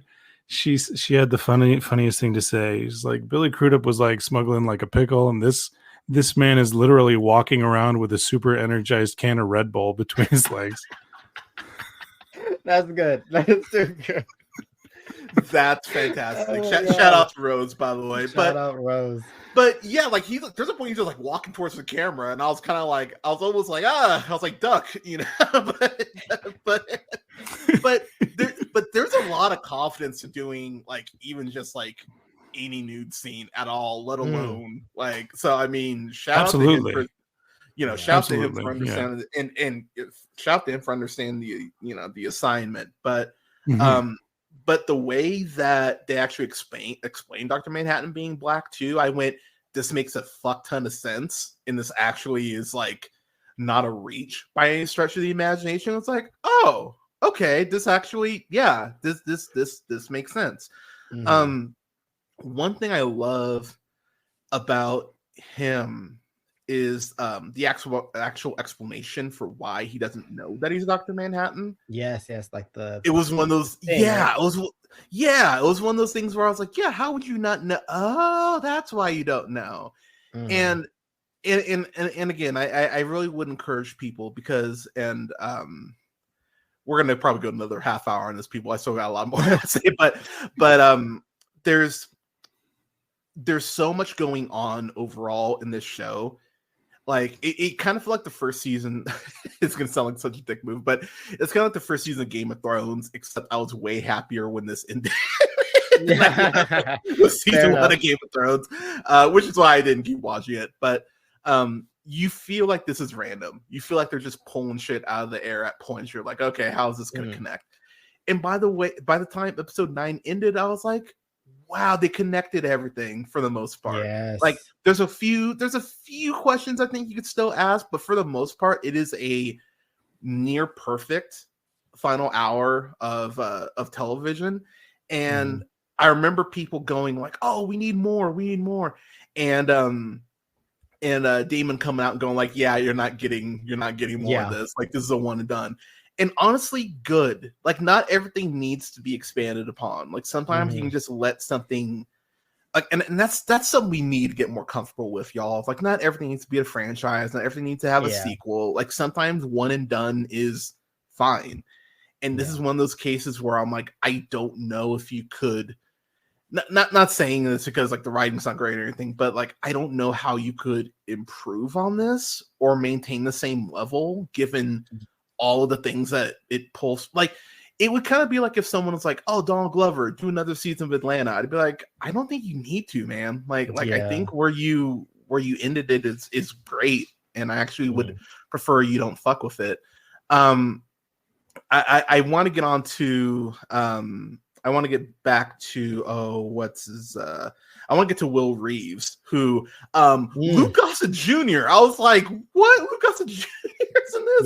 Yeah, he absolutely kills it in this show too. Like you were talking about how like a lot of this show, like especially if you're like imagine like putting yourself in like the headspace of watching this weekly, like you don't really know what's going on. You don't have all like the pieces yet. But there's like a line that's probably like one of my favorite lines in this show, and I think it encompasses the comic as well. But he says like when he like meets Angela for the first time, there's a vast and insidious conspiracy here in Tulsa. If I told you about it, your head would explode. So I'll have to give it to you in pieces. And that's the show. That's the show in a nutshell. And like this show, like the biggest compliment I can give to it is It is so like rich and rewarding on rewatches because the foreshadowing and like little hints to things are like so they're there. You just don't see them when you're watching the first time. But like watching it again, like has been like one of my favorite like rewatches probably because it's so good how they set things up or like have things like right in front of you. Like what's the thing in The Prestige or stuff like that where like Oh I yeah. have to show you this so you're not looking at this. Yeah, I think Bradley has kids older than Brandon. Is that true? No, I don't think so. No, I don't think you do. I was like, damn, I'm gonna feel like kind of old there. I was so Canada doing the math. He's like, wait, no. Crunching the numbers. Right, exactly. So I think you're right. So it's funny how, and I know I keep going back to this, but Lou Gossett Jr. He's really kind of playing the Carl Lumbly Winter Soldier, Falcon and Winter Soldier role in the sense of this guy who shows up and you're kind of like, okay, I know you're significant, but how are you significant? And I love the fact that when he meets Angela, he looks her right in the face, like, oh yeah, I killed your friend. And she's kind of like, and she's kind of looks at him like, bullshit, you're in a wheelchair, you didn't do anything. And the way that you find out how he killed him, I was like, oh man. And it leads to Project Cyclops, right? Yeah, the Cyclops. So okay, I'm happy you brought that up because episode 6 is where we so I mentioned it. Episode 6 was the episode that kind of broke my ass where I was just like, oh, god damn it. So yeah, episode 6. So actually episode 5, pardon me, ends with Looking Glass diming out Angela to Jean Smart's character. You find out earlier in the episode, it's one of the first things they show in episode 5 that Jean Smart's Laurie Blake has put a bug on their desk in the cactus because of course that's we're the FBI, we bug shit. And honestly, I almost appreciate how like nonplussed she is about it. She's like, yeah, oh no, we're FBI. We don't like. I think people forget. Like, I think people forget about that. How like Obama just basically came out and we're like, oh yeah, we'll hack your phones if we want. And it's like, wait, what? It's like we're just like rewind. Hold on. Yeah, but honestly though, I weirdly would rather have that be common. You know what I mean? I almost rather have that be common knowledge than, decades later we find out it's like, oh, you didn't know we were doing this? Like, haha. So respect, kinda, I guess. But but the way that he dimes her out, first off, cold as shit. The way he does it, I was like, god damn. I was like, that really sucks. But then let me be clear, your phones are getting tapped. Yeah, exactly. but at the same time, where he finds out about the whole conspiracy and everything, the episode ends with Angela taking these pills, chugging these pills. Pardon me. Now we're nostalgia. Were those in the original comic? I couldn't remember. They weren't, right? Pills? No, I don't believe they so. weren't, right? Well, I believe that there were drug addicts, but not. Yeah, that it's like outlawed. Like it's not a thing anymore. Like you can't really get these anymore. But so I will be the first to admit when she took all the pills, I was like, oh, that's not good. And then that's what leads into episode 6, where we get the origin of Hooded Justice. And I will say, man, the amount of notes I have for episode 6. So it starts off with a young Will Reeves becoming a member of the police department. And so first off, the fact that they have all the white officers going around, like the captain and everything, going like shaking everyone's hand, and they just go right past Will. First thing I was like, okay, cool, fuck y'all for that. Yeah. Let's get that. let's just get that out of the way. But then the black captain goes up to Will and shakes his hand and whispers in his ear, "Beware the Cyclops." And I was like, okay, that's ominous. Okay, I'm assuming that's going to come back. And and you noticed. The sign that you made, Brandon, that's a sign that several white people make during this time in the show, which you're like, Mhm. okay, that's weird. What's going on? And then when you realize what Project Cyclops is, I was like, oh, that's fucking horrifying. And Mhm. it's and it's one of those things where it always makes me laugh when people act like things like this are so like far-fetched, you know what I mean? Or it's like the way that, I'll just take this as an example, the way the Black Panthers have had their reputation dragged as far as what they were initially meant to do. Mhm. And how Reagan dropped everything to go after the Black Panthers, but the Klan's over here causing more damage. And he's like, oh, well, that's fine.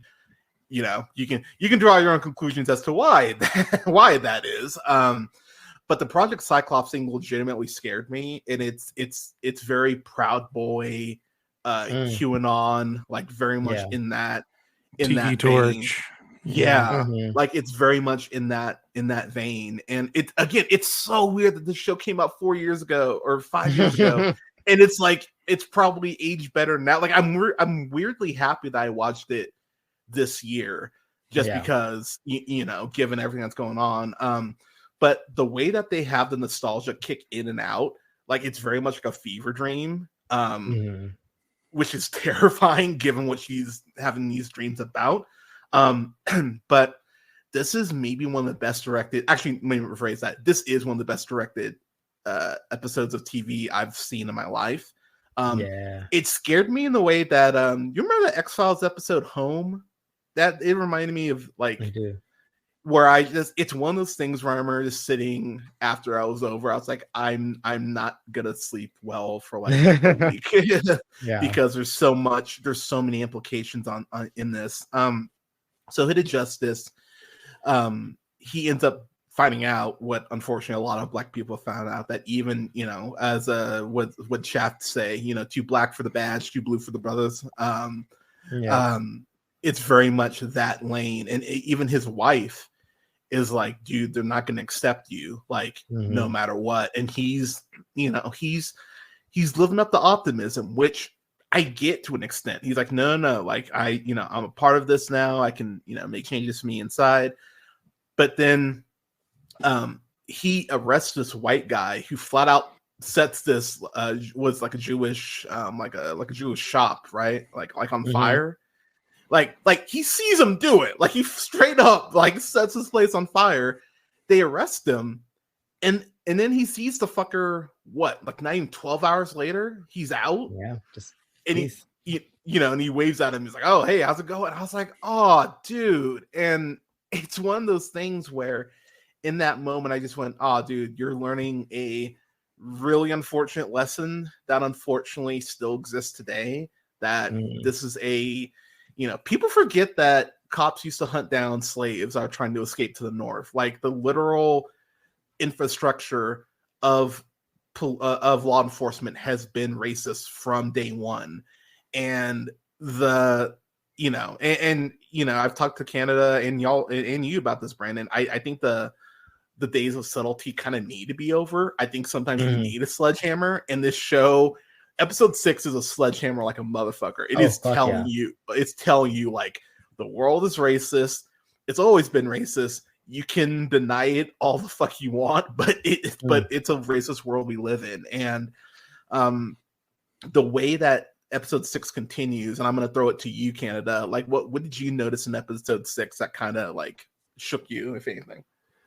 Well, for me, in the original comic, Hooded Justice is the only character who's completely covered up.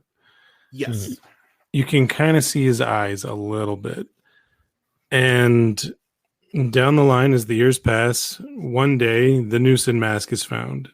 And a comedian and Ozymandias, they don't know who this guy was or is, why he stopped being a hero. And I finish the comic every time, and I'm like, there's got to be some kind of clue in here, right? Mhm. And Alan Moore's all like, read the fucking story. Stop asking me about the Hooded Justice. You leeches, you want to suck the marrow from my bones, like how Alan Moore is.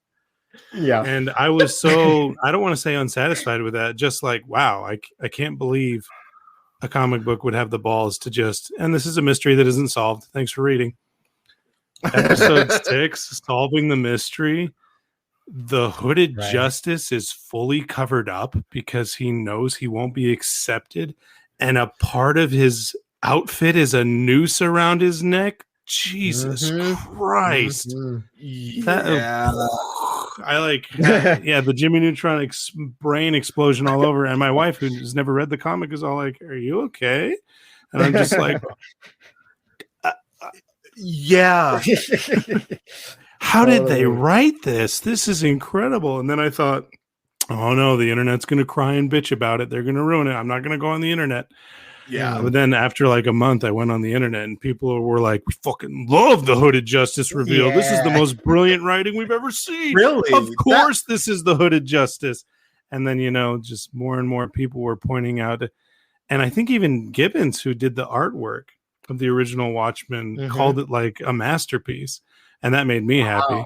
Because not everybody who works with Alan Moore is a bitter, angry, Right? And no shade on Alan Moore. I've actually read a lot of Alan Moore works that I adore. And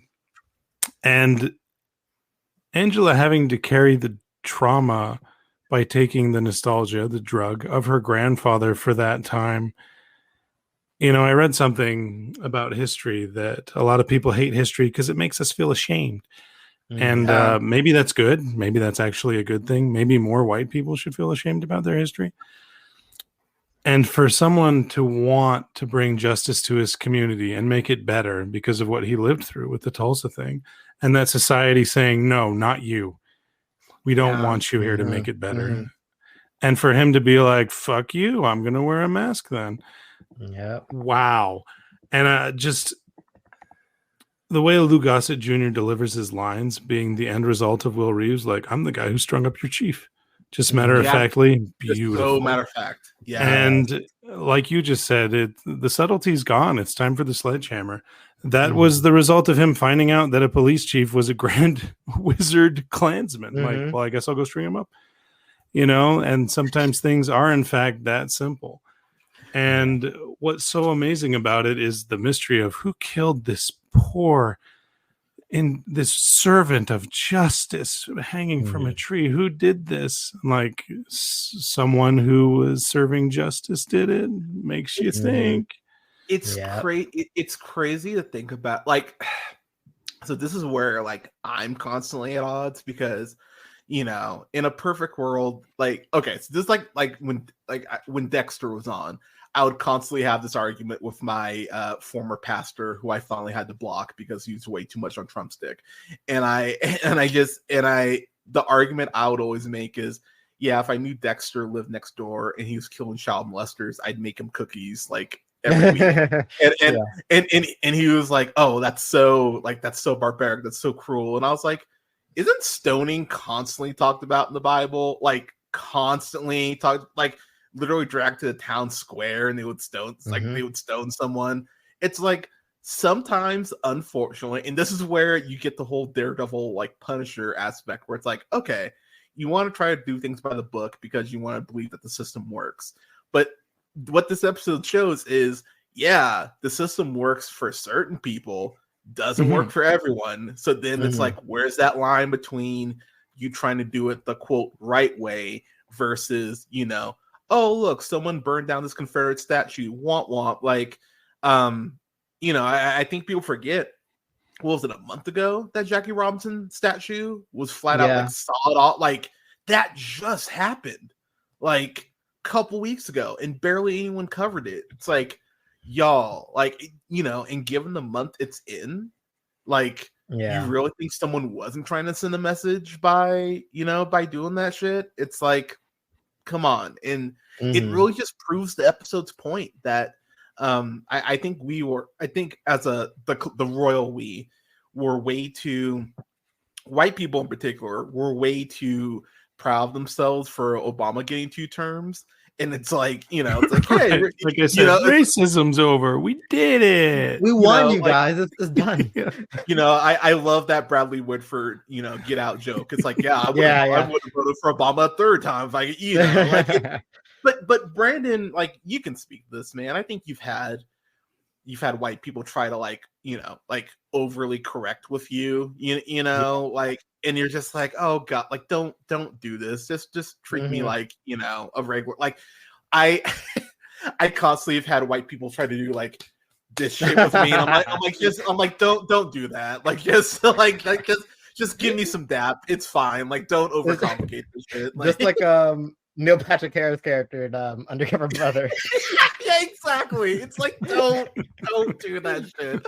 And but when Will, rightfully so, it's like, dude, what the fuck? That guy just left.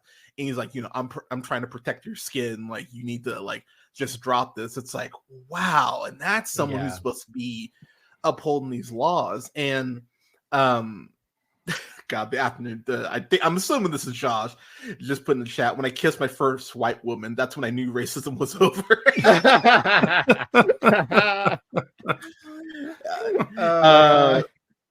Yeah. I'll share. I mean, I think I've talked about the story in the chat. I'll share it here. You know, I've had some not great experiences with cop. My first girlfriend, I would have been 14. You know, her and I are at the movies. We're walking out of the theater. Cop legit stops us outside the theater and is like, "Miss, are you okay?" She's like, "Yeah, I'm fine." And he goes, "Oh, I just want to make sure you two were together," and just walked away. And I remember it was like an hour later that it registered, and I was like, "Wait a minute." And I remember talking to my mom about it. And of course, like the first thing my mom wanted to do was like, you know, who the fuck was, you know. But I was like, I was like a white cop. I don't know. I don't know what he looked like. But it was like in that moment, and this is on the fucking, you know, this fucking California. You were supposed to be liberal California. And I'm like, oh, fuck, that's, you know, that's not good. You know, that's me at 14, you know. So so as I'm watching this, I won't lie, I definitely was just like, I was feeling that shit. I'm just like, oh man, I don't like this at all. I don't like that Will's going through this shit.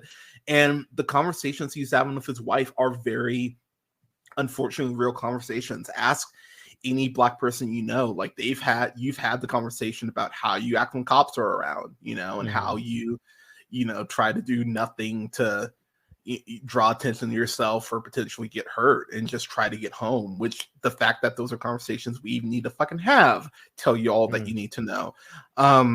When Will realizes the scope of Project Cyclops, that for me, again, terrifying.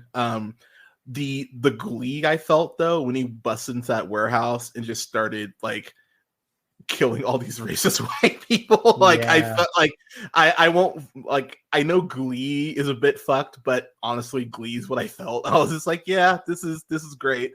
When he goes to shoot the last white guy and he's out of bullets, I was like, no. I was like, curses. But you can only do your best, you know. Yeah, with the tools provided. Yeah, I mean, true. But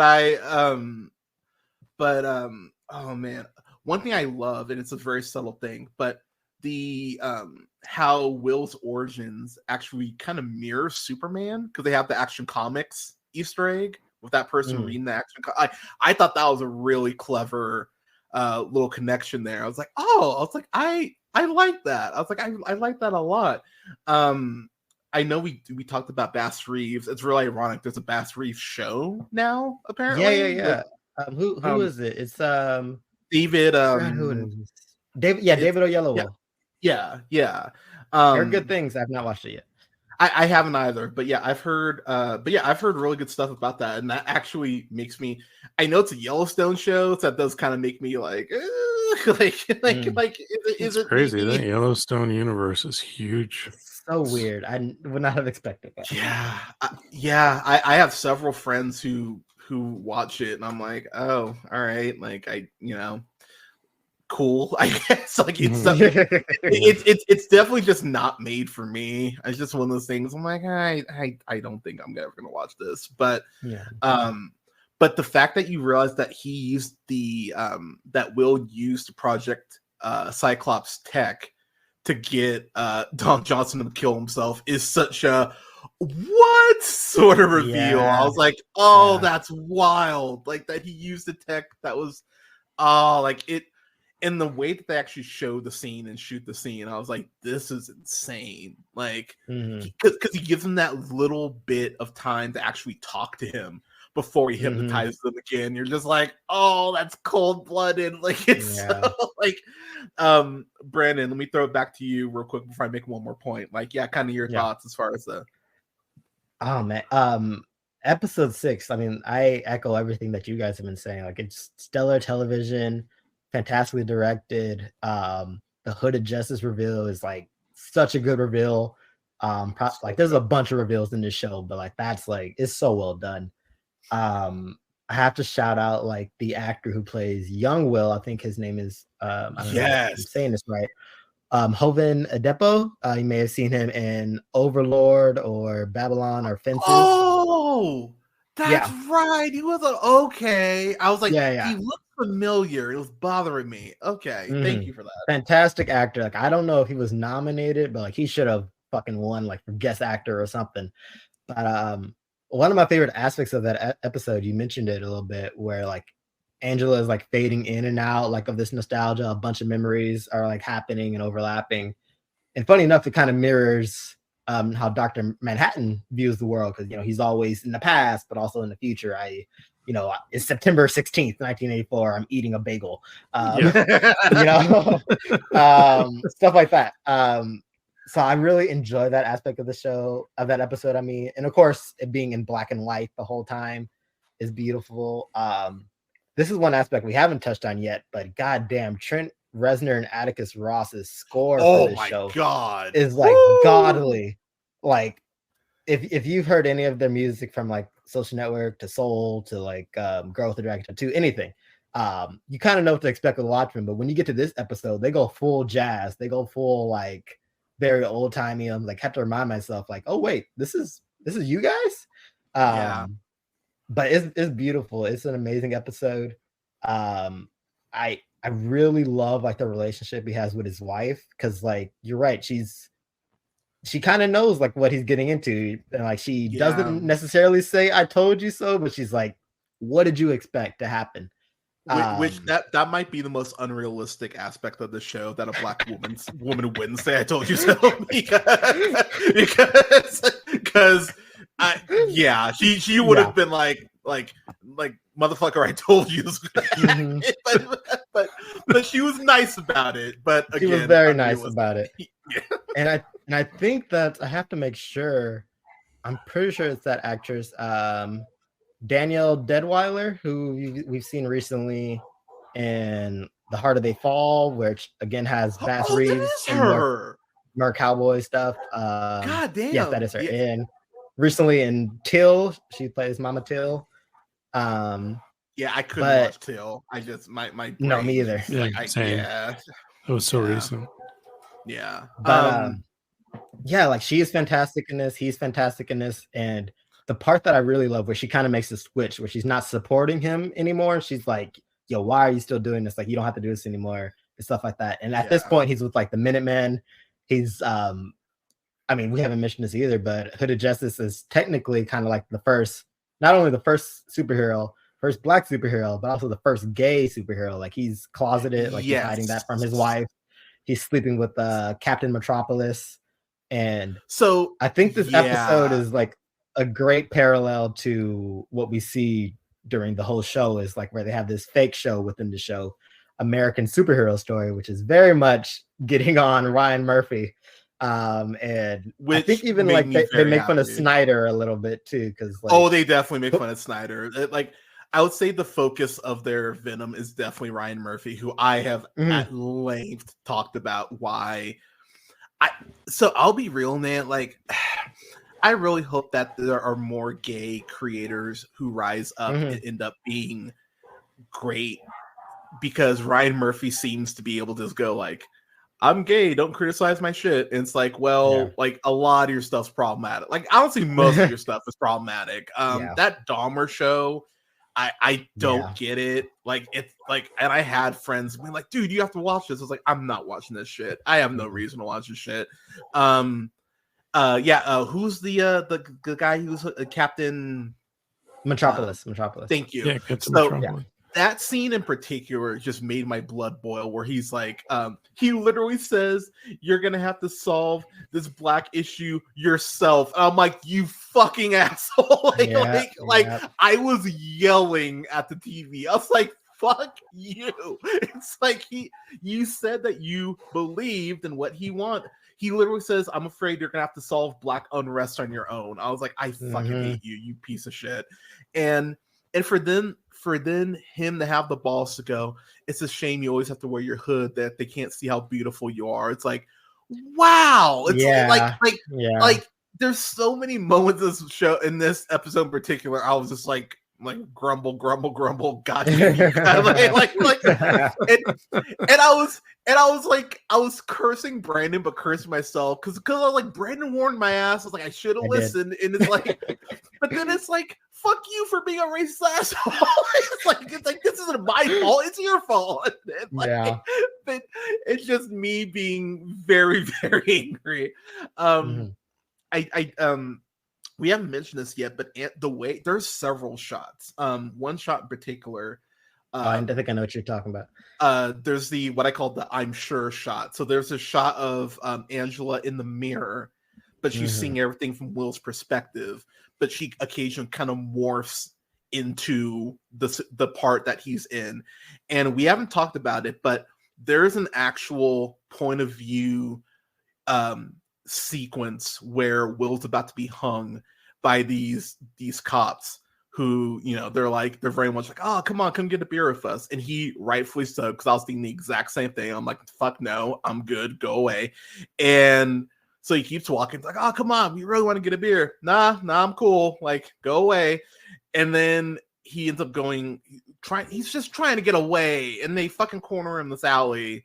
And you literally see a lynching from Will's point of view. And I read some reviews from people. All right, I was gonna try to be nice and not go off on IGN, but I kind of have to in this place. So I still remember when they rebooted Tomb Raider, which is fantastic, by the way. 3 excellent games. And one of the things that pissed me off is that there were people who were like, "Wow, Lara Croft almost gets raped and she shoots that guy point blank range in the head with a shotgun." I feel like that was overkill. It's like, what the fuck did you want her to do? Get raped? It's like, you fucking assholes. And so it's like, you can talk about these issues, like, again, the whole subtlety thing, like, because what was, I think it was Mississippi just outlawed lynching like last year. Like, I think it was Mississippi. Yeah. It's like, this is why there are shows like this, because it's shit's still happening. I mean, I remember when I was still in Texas. I mean, this would have been like 10 years ago, but there was still like nooses being hung and that being in the news. It's like, oh wow, it's a Tuesday in Texas. Like, this shouldn't still be happening. And that scene is so intense and it's so uncomfortable. It oh man, I was so fucking angry. And what they say to him, like, stay out of white people's business. It's like, it's like fuck all of you. And so when you realize that's why Don Johnson got killed, I was like, oh, okay, yeah, that's fair. Like, fair enough. Like, I was like, he was just finishing the job. That's all Will was doing, just cleaning up, finishing up what he had to do. Well, it's crazy too, because you have that whole concept of like, at one point, because I think I was reading an article about this like last year, where it's like, because there were still people who helped with the Nazi party who were getting arrested, like in their 90s and shit. And people are like, "Oh, what does it matter now? They're 90." It's like, I'd still arrest a racist at 90. Are you kidding me? Like, it's like, especially a Nazi, Yeah, it's like, it's like, this isn't connected to illegal activity, everybody. Yeah, it's like there is no like time limit as far as when, as far as accountability, which oh god, saying that out loud just feels great. You know what I mean? It's like, in some states there is. Yeah, right. Yeah. You're not wrong. Well, it's like I posted when Sean Connery died. You know, I can't remember exactly what the post was, but it was something like, oh, you know, like women will feel a little safer because Sean Connery's not around to like smack the shit out of him. And one of my friends was like he just died. I was like, so? I was like, Sean Connery at points talked about how he hit women and was like proud of it. It's like, I'm sorry, does being dead absolve you from all the bullshit you've done? Like, he's not around. He doesn't give a fuck what I'm saying, you know? But to Will's point, him living through all that and having to carry all that, I 1,000% agree and understand why he did what he did. I was like, nah, dude, yeah, because how do you reconcile all of that? And he lost everything because of that. Like, I mean, yeah, his marriage like definitely was not in a great place anyway, but the scene in particular that gave me goosebumps is when their kid puts the noose on and the makeup on and he just loses his shit. I was like, oh no. And like that switch, the way that flipped, I was like, oh wow, like that's some shit. But then it really does speak to the whole sins of the father aspect as far as, you know, and I think this is, I don't want to say is unique to Black families, but there is definitely, you know, that aspect of generational trauma that you carry down and how you reconcile with that. And Angela having to reconcile with that as far as why she became a cop, because Angela has her own tragic origin story, which when they revealed that, I was like, y'all just can't catch a break. I was like, this family, I was like, oh my God, because her story really is as tragic as his is, just in a different way. Like, yeah, Brandon, can you speak to me on that, man? Like, I mean, what you just said like reminded me of a line that Gene Smart's character Lori says to Angela when they're driving to go see Lady True. She's like, you know, people wear the mask, you know, to hide the trauma, to hide the pain. And then like Angela's like, I don't wear the mask to do that. I wear the mask to protect myself. And she's like, right, from the pain. And like, of course, Lori knows this. She's not true to this. And like that's one of my favorite aspects, just to, like side note love. I absolutely love the way Angela and Lori like talk to each other and like just their kind of back and forth. But yeah, man, like even like I forget which episode it is, but there's a scene where young Will, like he's putting on like his father's uniform and like he sees like the note from like the Nazis gave him, like or not even Nazis, is World War One. He sees like the note that was still in his pocket, like where the Germans were like, Black people, why are you fighting against us? You don't need to do this. And then like his dad almost kind of reacts the same way, like snatches it from him, like take the uniform off.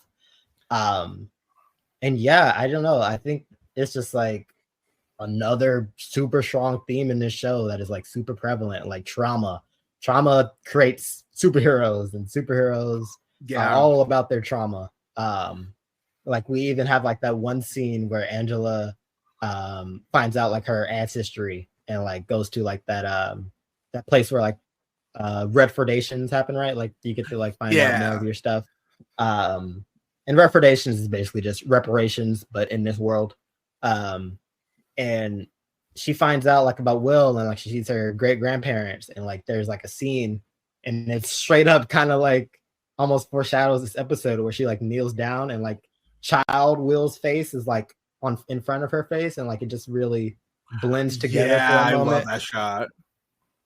And so yeah, it's just like everything that you were saying, man. Like the trauma is a part of these people, and like whether they want to get away from it or not, like it's a part of them.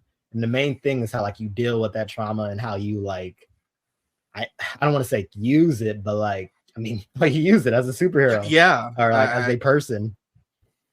I will say too, this blew my mind. This was oh my God, I love what Lori's origin is as far as who she is. I was like, oh fuck, what? Like when they revealed that, because the comedian is a piece of shit. Like it's very common knowledge that the comedian is just terrible. And then when you realize like her connection to Silk Spectre and the comedian, you go, oh wow, so if Hooded Justice isn't there, this is Yep. actually worse. So it's like, wow, so Hooded Justice actually, like, the whole butterfly effect aspect, you're like, oh, so because of him, okay. And in realizing that Lori has her own history of wearing a mask, you're like, oh, okay. Because there's this amazing sequence where they have the funeral for Don Johnson's character, and this guy shows up with a bomb on him. Angela goes ahead and reacts fucking quickly too, by the way, and like saves everyone. And then her and Lori end up having this conversation, like in this, like by the gravesite, and it's very much like a chess match where she's basically like, "All right, like I know you're onto some shit. Like it's just a matter of like me basically putting two, like, but it's so matter of fact, and it's like the nicest way you could threaten someone, honestly." like it's like, I know there's something going on. My favorite bit in that scene is when Laura. Brandon, you froze.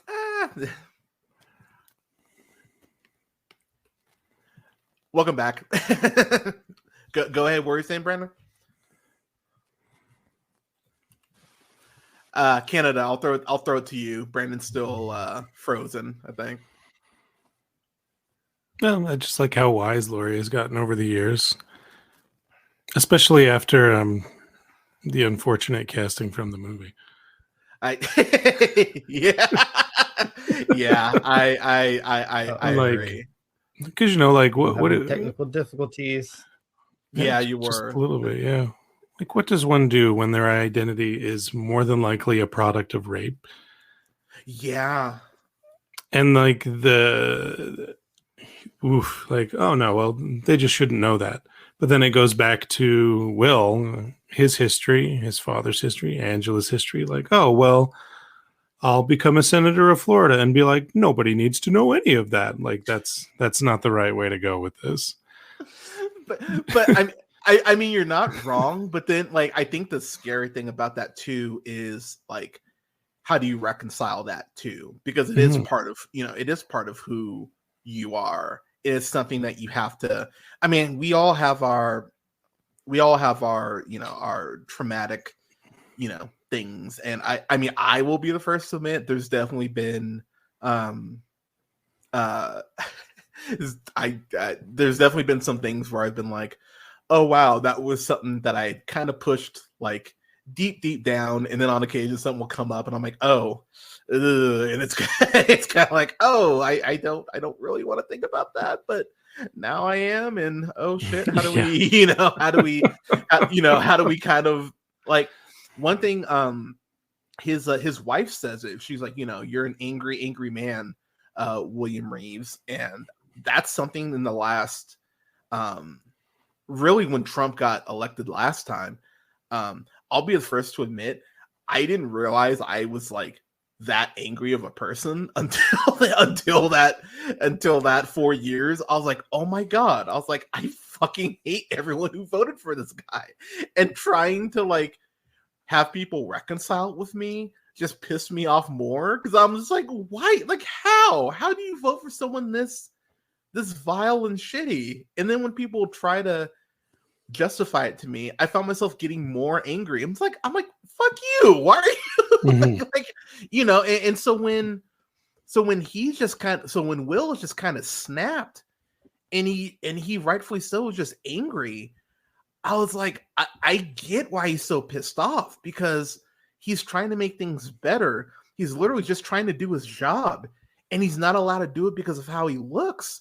And it's like that would piss anyone off. I've talked about it before with, the whole, black people being called lazy, and yet the amount of hoops that we have to jump through just to even be on somewhat neutral ground, it's exhausting. And so, like from his perspective, I just like, it's crazy how much I think this dives into it.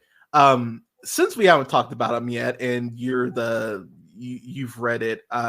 We haven't even talked about fucking Jeremy Irons, who, oh my god, like I don't know if you could get someone more perfect for that role than Jeremy Irons. Like he's like, it's so weird how you see him in like Batman vs Superman, and you're like, okay, you're like, you're here to get a check. I can't blame you, but but you know what I mean? Like he's still good, but also like he is good, but he's not giving really much of anything other than to explain to Bruce what common sense is.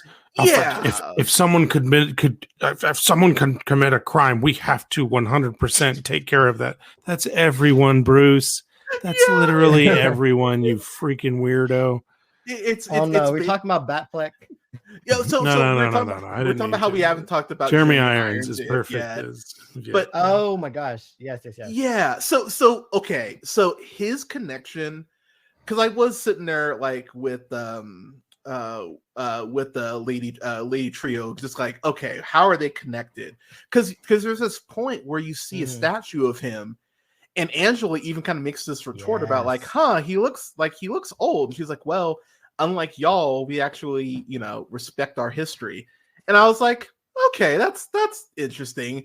And then when you realize why he looks old, I was like, oh, you bitch. I was like, yeah. And again, mind blown moment. I was like, because I'm sitting there, I'm like, wait, why is he? Oh my god, it's him! What? And just like, I really wish that's like another one of my favorite reveals right there. I wish I would have done like live reactions to this, like facially, because I was like, what? Like, but his whole thing about being on this planet, what's the name of the planet again? Remind me. Is it Europa? Yeah, that's it. That's right. Where he's just being one of Jupiter's moons, right? Yeah, where he's just being worshipped. Like he has the easiest job in the world. He's just being worshipped. Yep. And he with no consequence. And he hates it. I was like, that's so wild to me that he's in a spot where he literally has to do nothing and he can't help himself. And it's like, and I don't know, like, and I'll throw it to you first, Brett. Like, is there that, like, and I'm gonna equate this to boy bands, but stick with me here. Is there a point where you're just so loved that you're almost like sickened by it?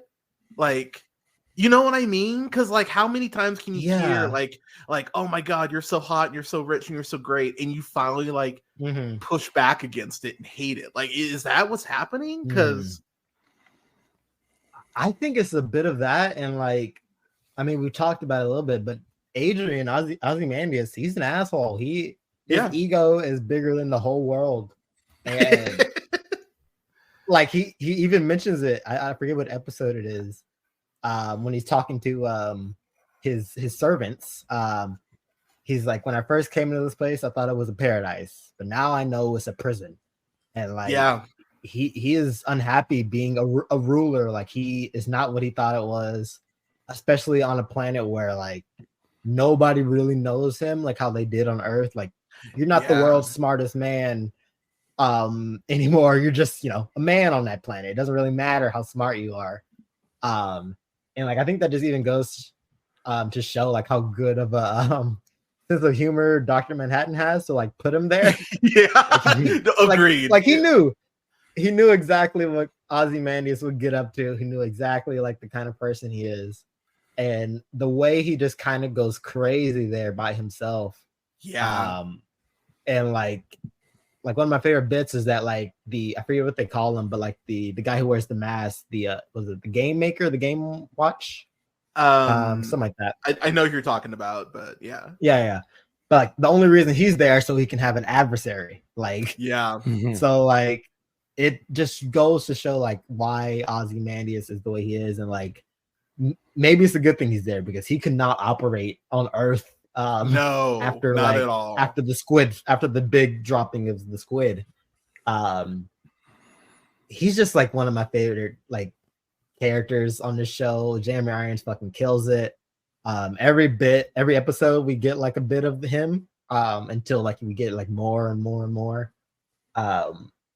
But yeah, you can just see like what happens to a genius when he's left alone.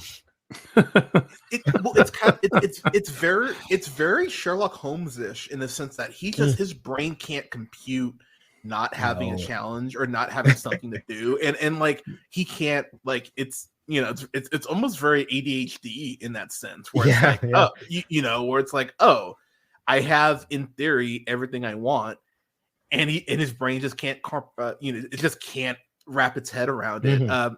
Canada, kind of your thoughts on that? Well, as a anti-hero or an anti-villain, it's hard to say with Ozzy. He wants to come across as altruistic, as like this ideal man whose presence makes the world a better place, but alone and having no one to serve and rather worship him properly, we see that he's really just an egomaniac who needs constant praise and constant reassurance that he is amazing. Like, I wouldn't say it's insecure, but dude, like, smell the flowers, like, touch the grass, walk around Europia, enjoy the bounty of its pleasures. But instead, he's like, oh, poor me, that no one is here. That somewhere out there in the universe, I'm missing from a planet that needs my greatness. Like, oh my God, dude, relax. And Ozymandias, of course, after the poem of the fallen statue, which is decrepit and decayed. Here lies Ozymandias, King of Kings. Look on my great works and despair. You know, it's a perfectly picked name for this horrible monster of a man. And he does things with such. I think more than ever, this performance really hits with me, because so many people like him are like, I'm a martyr. My shocking and powerful truths that the world needs is making me a martyr. And like, just, can you fuck off for a minute, please? So like what you said, Brandon, like, Dr. Manhattan knew what he was doing when he but I think Dr. Manhattan too, knowing all of time, forward, backwards, and current, knew, even without such a power, that Viet would never be someone who could be satisfied in any aspects of his life. And I think that's what I find so fascinating. It's like, you do all of this and you're still like, it's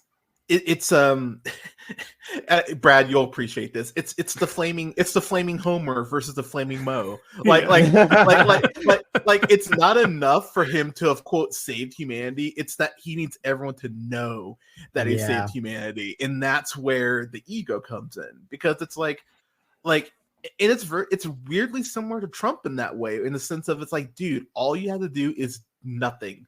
All you had to do was just shut the fuck up, and like, no one would have started digging on your stuff. But it's like, it's that ego of, no, I need y'all to know and acknowledge what I am, or what I think I am.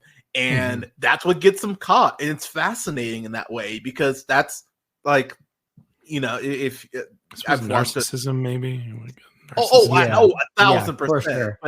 But it's like, that's how so many, you know, people get caught who in theory shouldn't get caught, because they keep going like, well, you know, I got away with it. But in a weird way, some people, I think, do want to get caught. And it's like, you know what I mean? And it's like, you could have just stayed. Like, the fact that he spells out "Save Me, Daughter" in the bodies of the clones that he is just launching, I was like, dude, like, if, like, again, so that that was a cool reveal of his madness. Very good. Oh my God. Very good reveal. Well, because you see all the bodies that he's just launching, and you're like, wow, what the fuck is he doing with these? And then you see it and you're like, oh my God, you sick fuck. It's like, this is what you're doing. And the fact that he had all of his cum like in a cabinet, like behind a painting, right? Like, it's like, okay, very like, Howard Hughes. Oh come yeah, on, it's like ego fucking maniac, and like just the fact that, you know, the cleaning lady was like, oh well, let's just like, I'm taking this.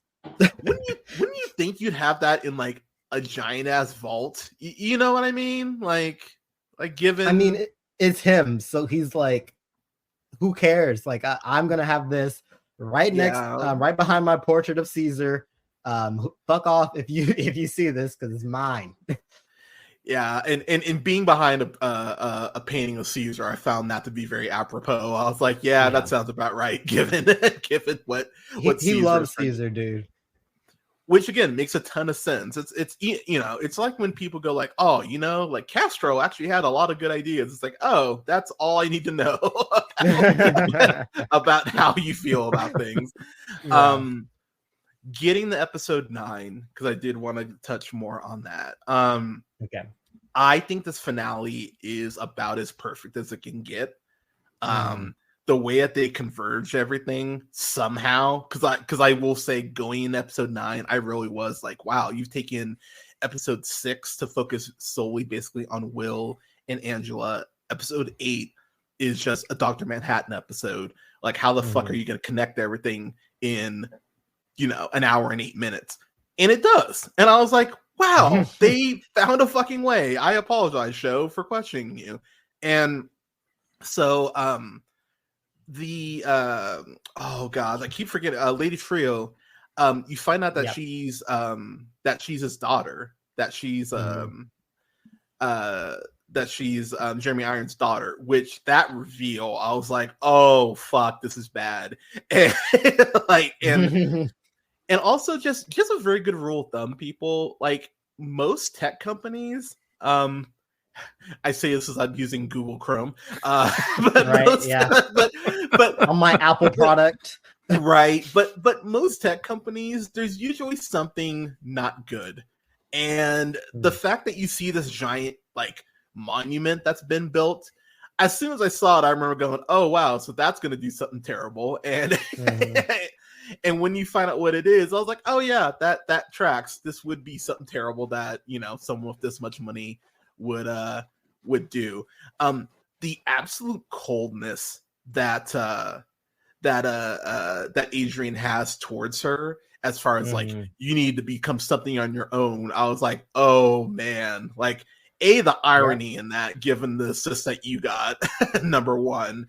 But then 2, her anger towards him and being like, oh, I'm gonna do what you did, but on a grander scale.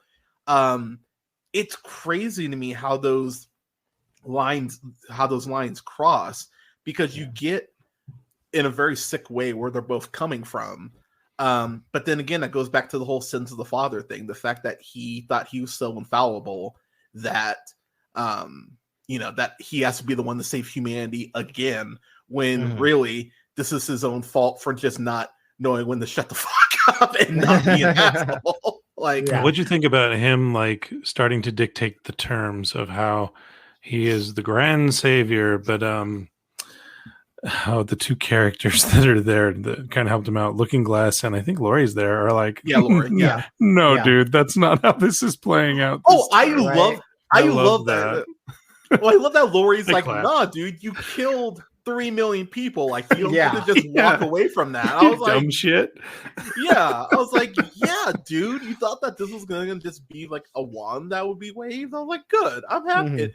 And when he just gets popped and he's just like, he talks. Yeah, I was gonna say, I was like, ah, yes, I was like, I love that it was Lori and Looking Glass, especially because Lori and Adrian are the only OG Watchmen to be in the show. And Looking Glass, we talked earlier about like when he found out about the conspiracy, and him like kind of coming face to face with the conspiracy artist there. It's just like, I think really, really cool moment there. It's very cathartic, and that's what the poem, the Ozymandias poem, is, which a lot of people miss, because it's that cool line, "Look upon my great works, ye mighty in despair," but it ends with the distant traveler leaving the barren wasteland where that statue was, in the sands far, far away. Like, this man is not remembered. He's a jackass who thought he was God, and now all that's left is a monument that his people more than likely tore down themselves and spit on. So I like, and also very glad Looking Glass was alive. We didn't know that until the finale. Yes. Because they definitely leave you in this part like in the episode 5 where the fucking racist assholes are are showing up to his house. Yeah. And you're just like, and you're like, oh fuck. And then it goes to episode 6 and you don't That's it. You don't know. Yeah. And I was like, oh no, fuck. I will say myself, because we haven't talked about him yet. James Woke, I believe is his name. He played a Senator Keene. Oh, Senator King. Yes. Oh my god, fuck that guy.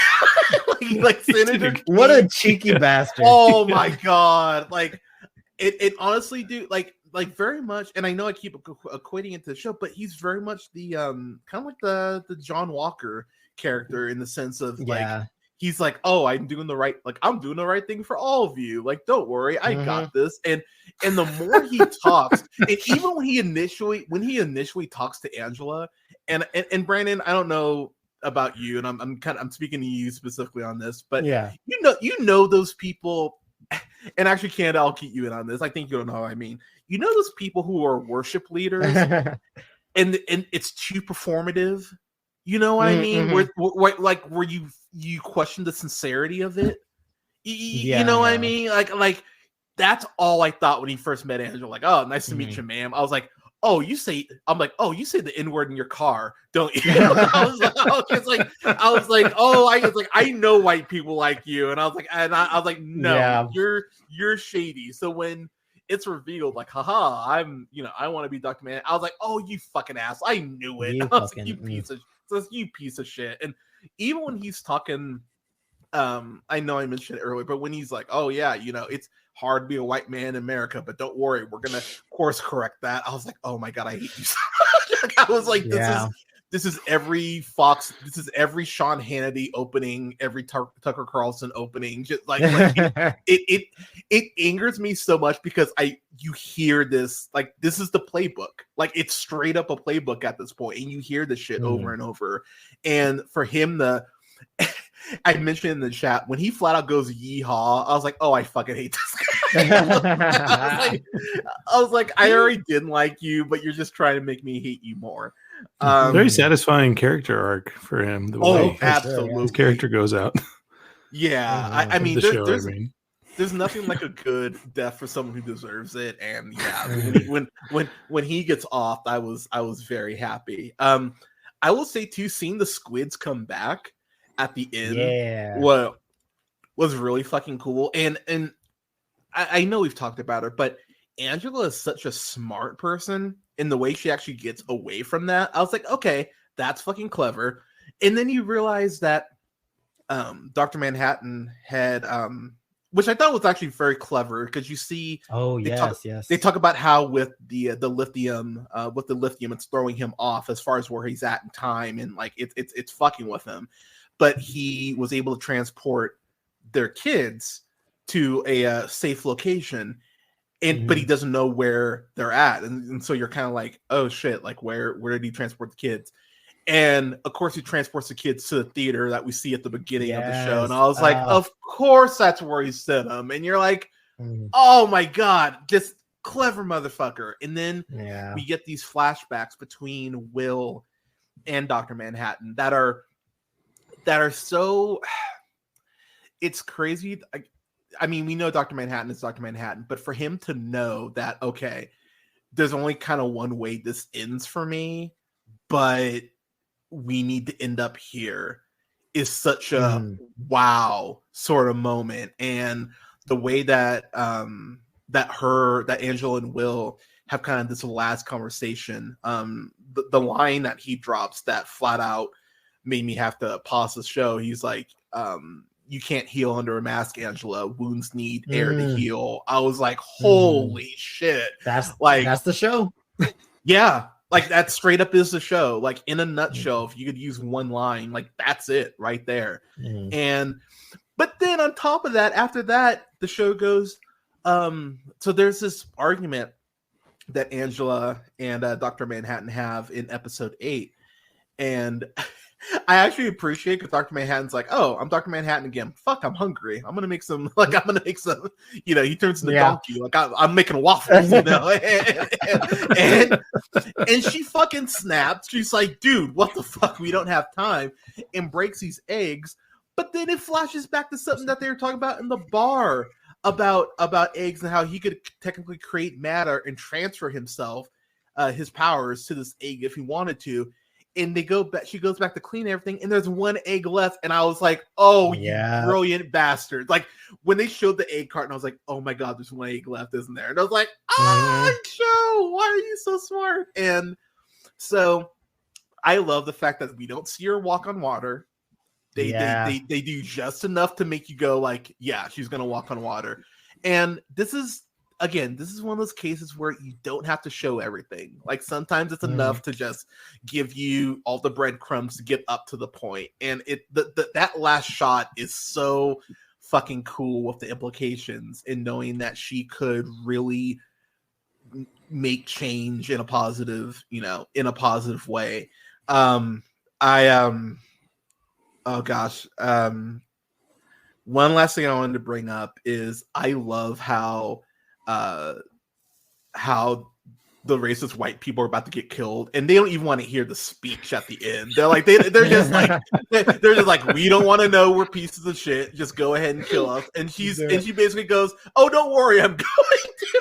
It zaps the shit out of them. I was like, oh my god, like as far as a death, that is a fucked way to go, to just be zapped out of existence. It's like, god damn, but also so satisfying. Like I cheered. I won't even lie. I paused. I was like, hooray! Yeah. Put it on repeat. Yeah. And the way the senator goes, I know we talked about that, but his death too is just fantastic. It's such a villain thing though, because Angela's nicer than me, because she flat out tells him like all this tech is hers. You don't want to push that button. And the senator just like, like he calls her black bitch, might I add, by the way, before he dies.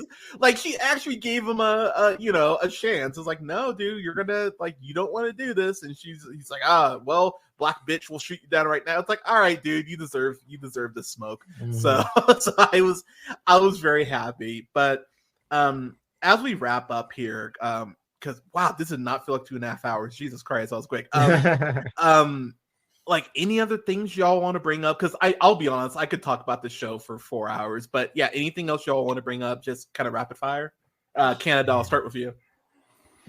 Well, I know a lot of people are like, "Buh," about the ending because they feel it's ambiguous. I don't think it's ambiguous. I don't think it's ambiguous at all. It's shot the way it's shot because it's her choice, and she realizes that it's her autonomy and her choice whether she walks on the water or not. Two, it's Lindelof paying tribute to, one of his good friends, Quentin Tarantino, like, look at this sexy foot, huh? right. And three, it's supposed to make the wrong kind of people nervous. Like, Angela's a god now? That's not good for me. Like, hold on to that feeling and change. Hold on to it and fucking change. Because you can. And this is your opportunity through art to realize maybe a flaw in you and fix it. If I don't want her to be Dr. Manhattan is your feeling, change. Yes. That's all I have to say about this brilliant. Well, that clearly wasn't all I had to say about it, but that's my closing sentiment on this brilliant show. The best continuing work from a separate medium in a story I have ever seen.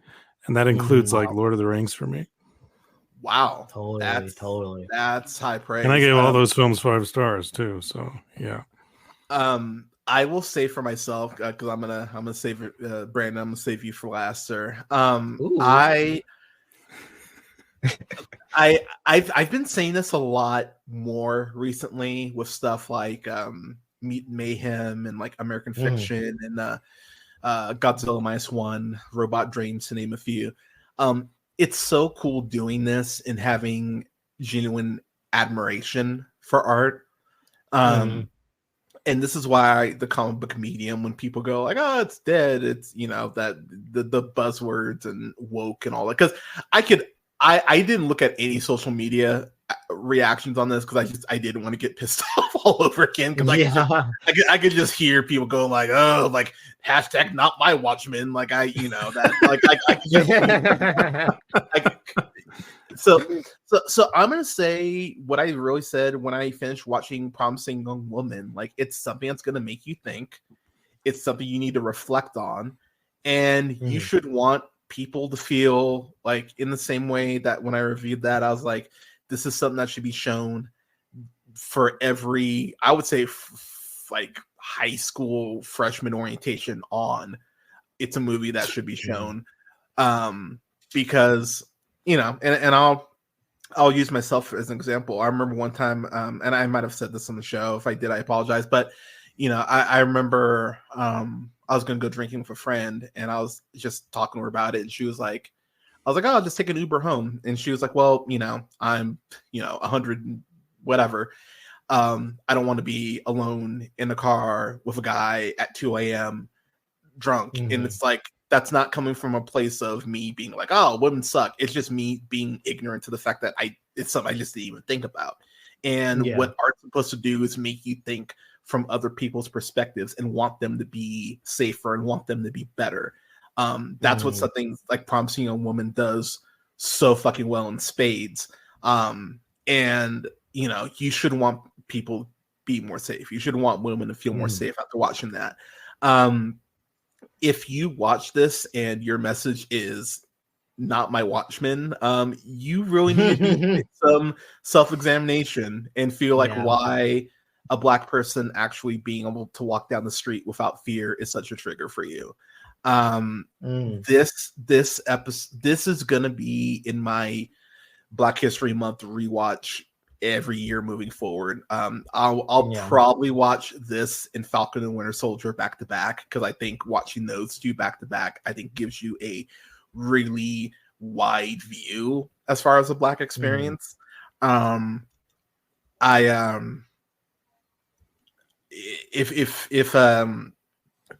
I've talked about the fact I think Falcon and Winter Soldier is the best thing that Marvel has produced. I still feel that way. It's a really hard watch, just like this was a hard watch. You know, just thinking about, you know, Steve Rogers breaking all those men out, saving him. Oh my God, he's Captain America. Isaiah Bradley does the same thing, and he's literally burned and experimented on because of it. You know, I didn't mention this yet, but Megyn Kelly going off about the Black national anthem. It's like, this is what we're talking about. It's like, this is like, it's like y'all can't let us have even the shortest month without you spewing this bullshit. It's like, God damn, like, you know, and it's exhausting, you know, and it's always we don't see color. Yeah, you do.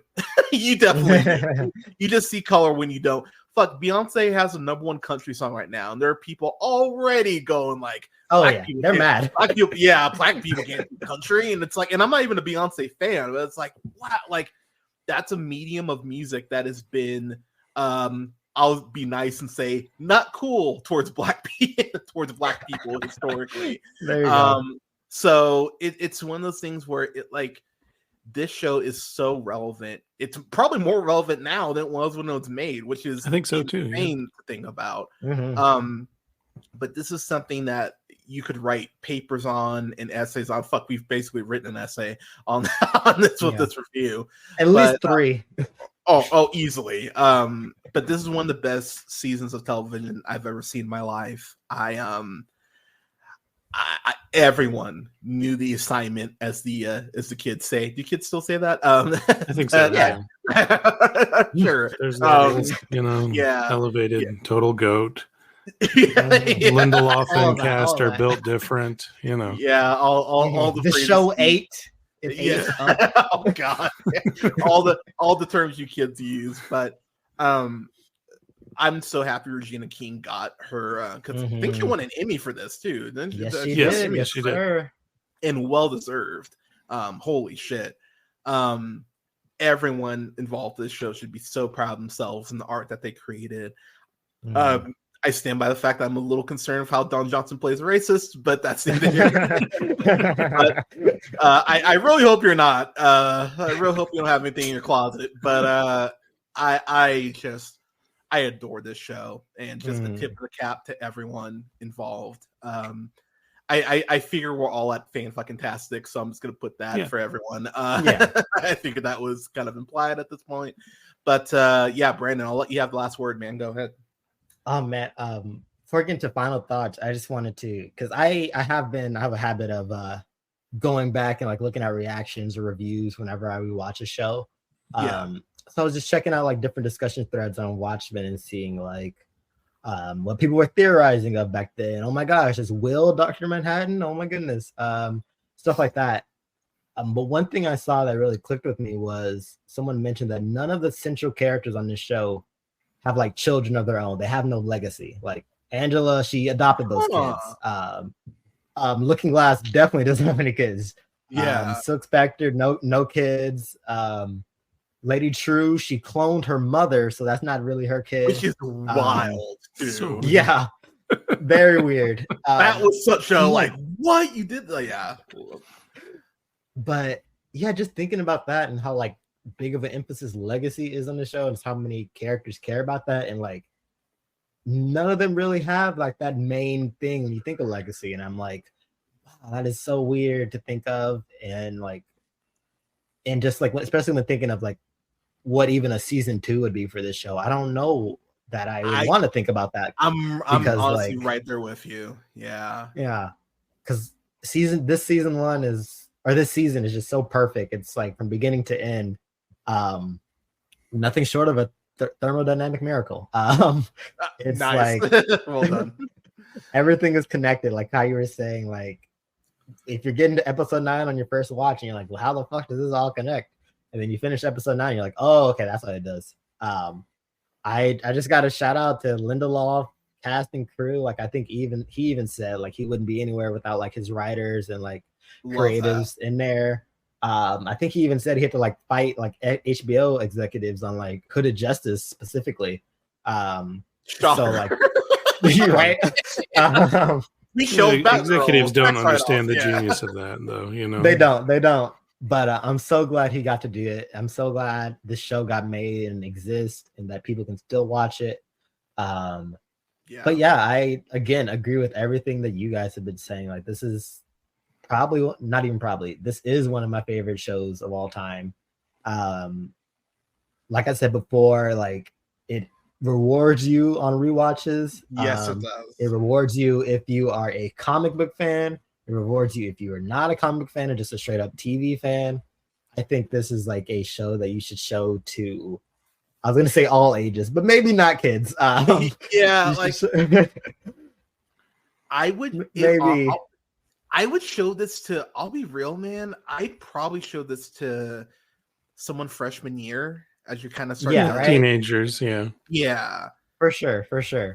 But yeah, like I think this is how you do an adaptation. This is how you do a sequel without like actually like getting the panel to screen. Like you don't need to do that. Just like as long as you have like those ideals, those themes, those like the feeling, I think it's like solid. And I can't think of any other comic book adaptation that has done it like this. And I would love to see more stuff like this where it's like a sequel to the comic, but not a straight up adaptation to said comic. But at the same time, I feel like it's impossible. Like Lindelof fucking pulled it off with this, and it seems like one of those like lightning in a bottle kind of things. But yeah, I love this show so much. The actors are fantastic. Everybody could be like somebody's favorite character. I love the show. It made me love Watchmen more. It made me love writing more. Yeah, that's what I got. Nice, man. I again shout out to everyone affiliated with the show, from the writers to cinematographers to the actors, actresses to the grips. Like everyone who was involved in the show knew what their job was and crushed it. So this was truly an experience watching the show, and it's heavy. I will say. I spread this out over like 4 days, and I think if you spread this out over, I think watching this like 3-3-3, I think that would actually be a good. I think so. Like way to, because I'll be real. Like once I watched episode 6, my brain was just kind of like, oh god, I kind of want to just throw off the ball because episode 6 just made me so pissed off.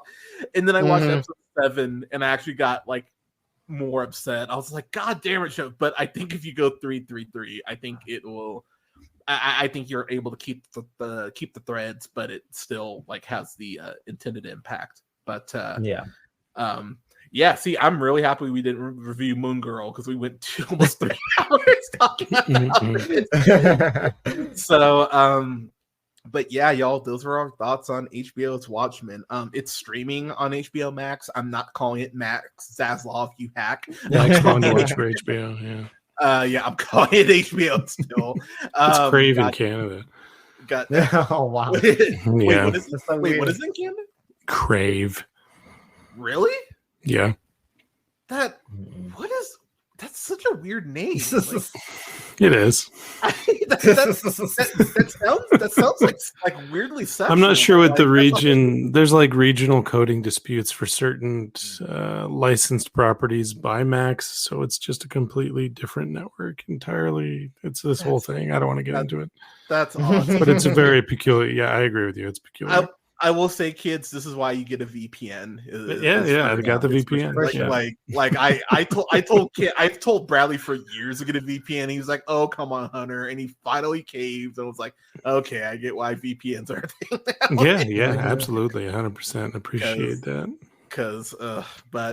Last thing I will say about this show is, it's not on 4K. I'd really like to see it on 4K. Because I actually went to buy it. It's just on Blu-ray right now. But if they were to put out like a special edition of this, which I think they should, honestly. I'm because I know this won multiple Emmys. Like they won like at least 2. Oh yeah. I think I want to say more than 2. I know. Yeah, would you mind looking that up real quick? I got you. Of course, you know. Regina King won for Best Actress that year. Let's see what else they won. Yes, they won. Oh wow, yeah, they swept. They won Best Limited Series, Lead Actress, in Limited or Anthology Series. Hold on, I hope this is right.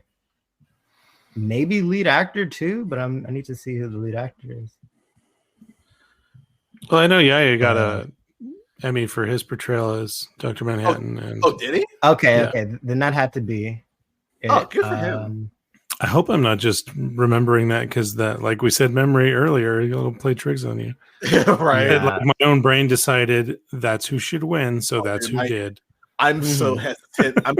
I'm so hesitant sometimes to go like, oh, they won an award, because I'm like, is this what I wanted? Like, because I'm like, oh yeah, like Angela Bassett totally won for Wakanda Forever. You don't remember that? You remember that? Okay. Here's what they did. They won. I mean, of course, for the episode 6, they won for like outstanding. What is it fucking called? Outstanding cinematography, outstanding sound. What else? The sound writing design is on the show too. We haven't talked about that, but the sound design is they won editing for the episode 7. Goddamn. Costuming. Like, yeah, they swept a lot that year. Of course, Trent Reznor. Oh yeah, the music.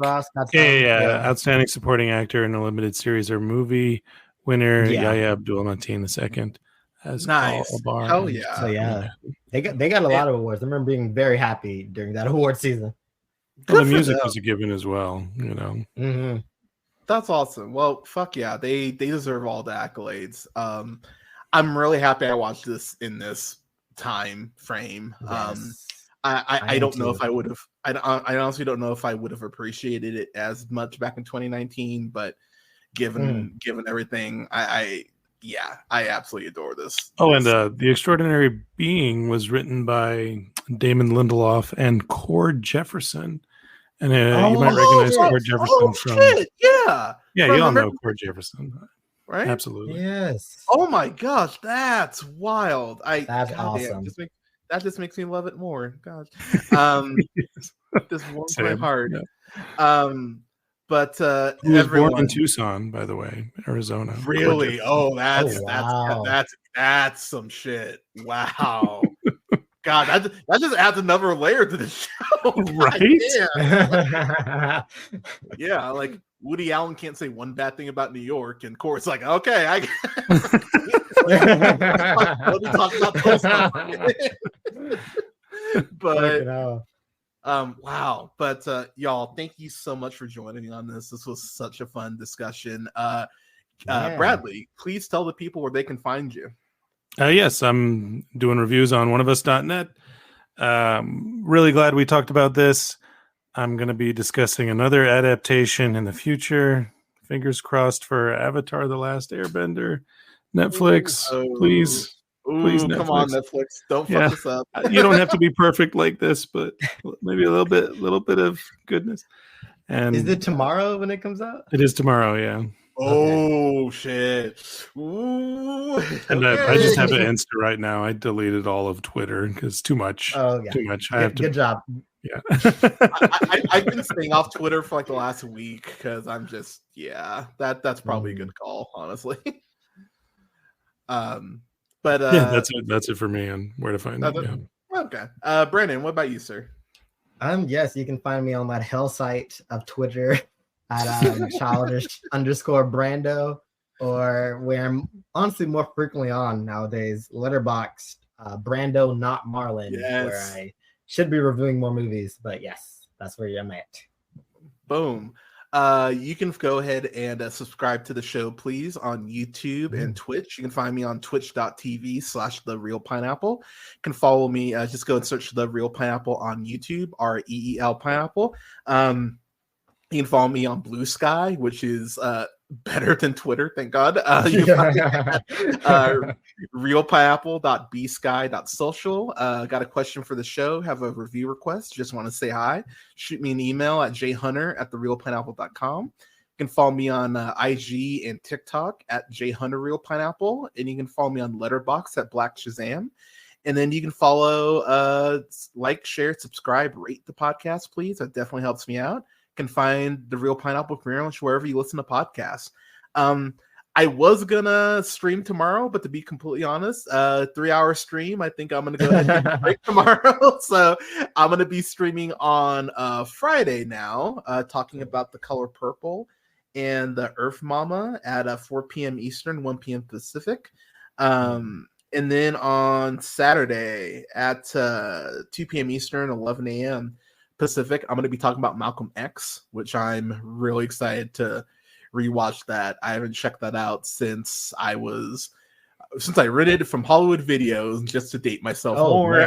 Yeah, so it's been a minute, but I bought the Criterion of it. It's been sitting on my bookshelf, so it's time to actually open that and watch it.